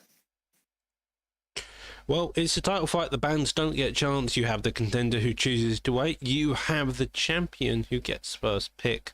So, Dave chose welterweight, evidently hoping that he would get the chance to use GSP. Fadnator picked the champion in this weight class of 5-star Usman. He's got the power, he's got the recovery. GSP has some of those factors. His chin's a bit sketchy even on prime GSP. However, it's Dave. Dave is notorious for his GSP. That is his main pick, like me with Maya. It's just the way that fighter will always be known to be. A certain fighter, you use them so much, you get used to it, you know the story, and any type of pick from Burns, Edwards to Usman, you're going to be content using them. And so let's do. We got Evil Levine as the ref, a touch of gloves to start us off, and let's amble into the fight. I mean, if you consider the way that Dave fights in general, you could really compare him to Prime GSP, couldn't you? He gets the double legs, he keeps them down when he needs to, his striking's always there. He's a brilliant fighter and he's solid in all areas, but then again, you've got an absolute monster in Fadinator. In my opinion, one of the best players on this game. Just constant pressure in your face, works your body, works your head. And there's not many people who can stop him coming forward in his pressure, Ginge. Yeah, definitely, because I can also say, yeah, definitely. Definitely, I agree with you. Lovely job here, though, by both opponents. As you said, that Dave has a great GSP. Compared to GSP himself, and Fadinator as well, you can't remind Fadinator striking one of, if not the best striker on the game, and he's definitely not shying here, Doc. He really isn't shy. A couple of knees there. Does block the uppercut there. Head kick nearly gets leaned into. Again, the block of GSP is already suffering majorly. Their stam's fairly same. You can see the hesitation on both of them to want to engage. Like they know how each other fight. They've seen each other in combat before, and this is kind of a culmination. We're in a 5-round title fight. It's of a competitive nature, and lovely straight to the body there. Doesn't get anything particularly noteworthy from it, but it's just that bit of damage you always want to see. I mean, early on, Dave is landing some really effective shots, and he's making Fadinator miss at times, which is very interesting, Ginge. I've done it again. Yeah, Fadinator is. There's no real disadvantage going in respect there, boy. Let's say it. Obviously, these boys take it very serious, but show respect too. But Fadinator's definitely showing his striking. But Dave isn't taking away either. Dave is even, if not winning, the striking battle here with Fad Dog. It's making it competitive to really say if someone is winning or not would kind of be disadvantages to in total. Ducks under that straight, there you go. Does get catch the body kick, a couple of jabs to face, a trip up there, and that kind of puts the stamina in the favour. You can also see the head and general health of GSP's decreasing down now. But he comes back, gets another couple more shots to Power Roostman though. Oh, there goes the head health flashing. Yeah, the Power Roostman seems to be something that Dave's got to really fight against here. I mean, it seems that Fad's finally finding a home for the pressure. He was whiffing a little bit early on, but now he's found his rhythm, he's found his groove. But Dave lands back with two beautiful hooks there. Gets the head health flashing, but he gets rocked in return. That's what happens when you get a little bit too assertive. And the there's a first round finish for the champion. That happened, and that happened quick. The tower crumbled once, and it crumbled completely. That is a way to fight. That's the Xbox champion for you. He knows when to anchor, he knows when to unleash. You saw him have such a steady pace, and then he played so aggressively at the end, and it just worked entirely in his favour. Fantastic job. Fantastic job. Brilliant job overall. Dave put up a very competitive fight. Only lasted a round though, and that was evident by that overall. So, I mean, yeah, he gave it a good go. He did land some very good shots on Fad, but Fad just knew when to click, what to throw at the right time, and he got the finish with seconds left in the first round. Yeah, shows exactly why he's champion, and just flicked it. It was quite even fighting in it. 30 seconds later, it was just all in Fadinator's favour there. It shows us exactly why he's the champion. And so, that is the end of Fight Night 40. You've seen this entire card. You had the main event of FSK Fadinator versus Dave, the co-main event of Humble. We've had a Diego Sanchez appear. We've had Ricardo versus Matty D. We've had a couple people get stuck up trees and thus be unable to compete. But it's been a fight card and a half. It's been the Fight Night 40. Stick around. Tune in same time tomorrow, 8:30 BST, 3:30 EST for Primetime MMA 53 with the main event of Johnny versus Trials War. The PS title fight is on the line. You've got co-main event of two people coming off a loss to Mick, or off to Fad, of Jakey versus Mix Up. The entire card today. You've got the GOAT of Primetime Trixie on the card as well. Aaron, Killer Jake. It's across the board a fun card, but stick around to the end. We're going to do a raid, but from that is us done for tonight, I believe. Thanks a lot for tuning in, ladies and gentlemen. See us all tomorrow for Johnny 209 versus Trials War. Hope to all see us there.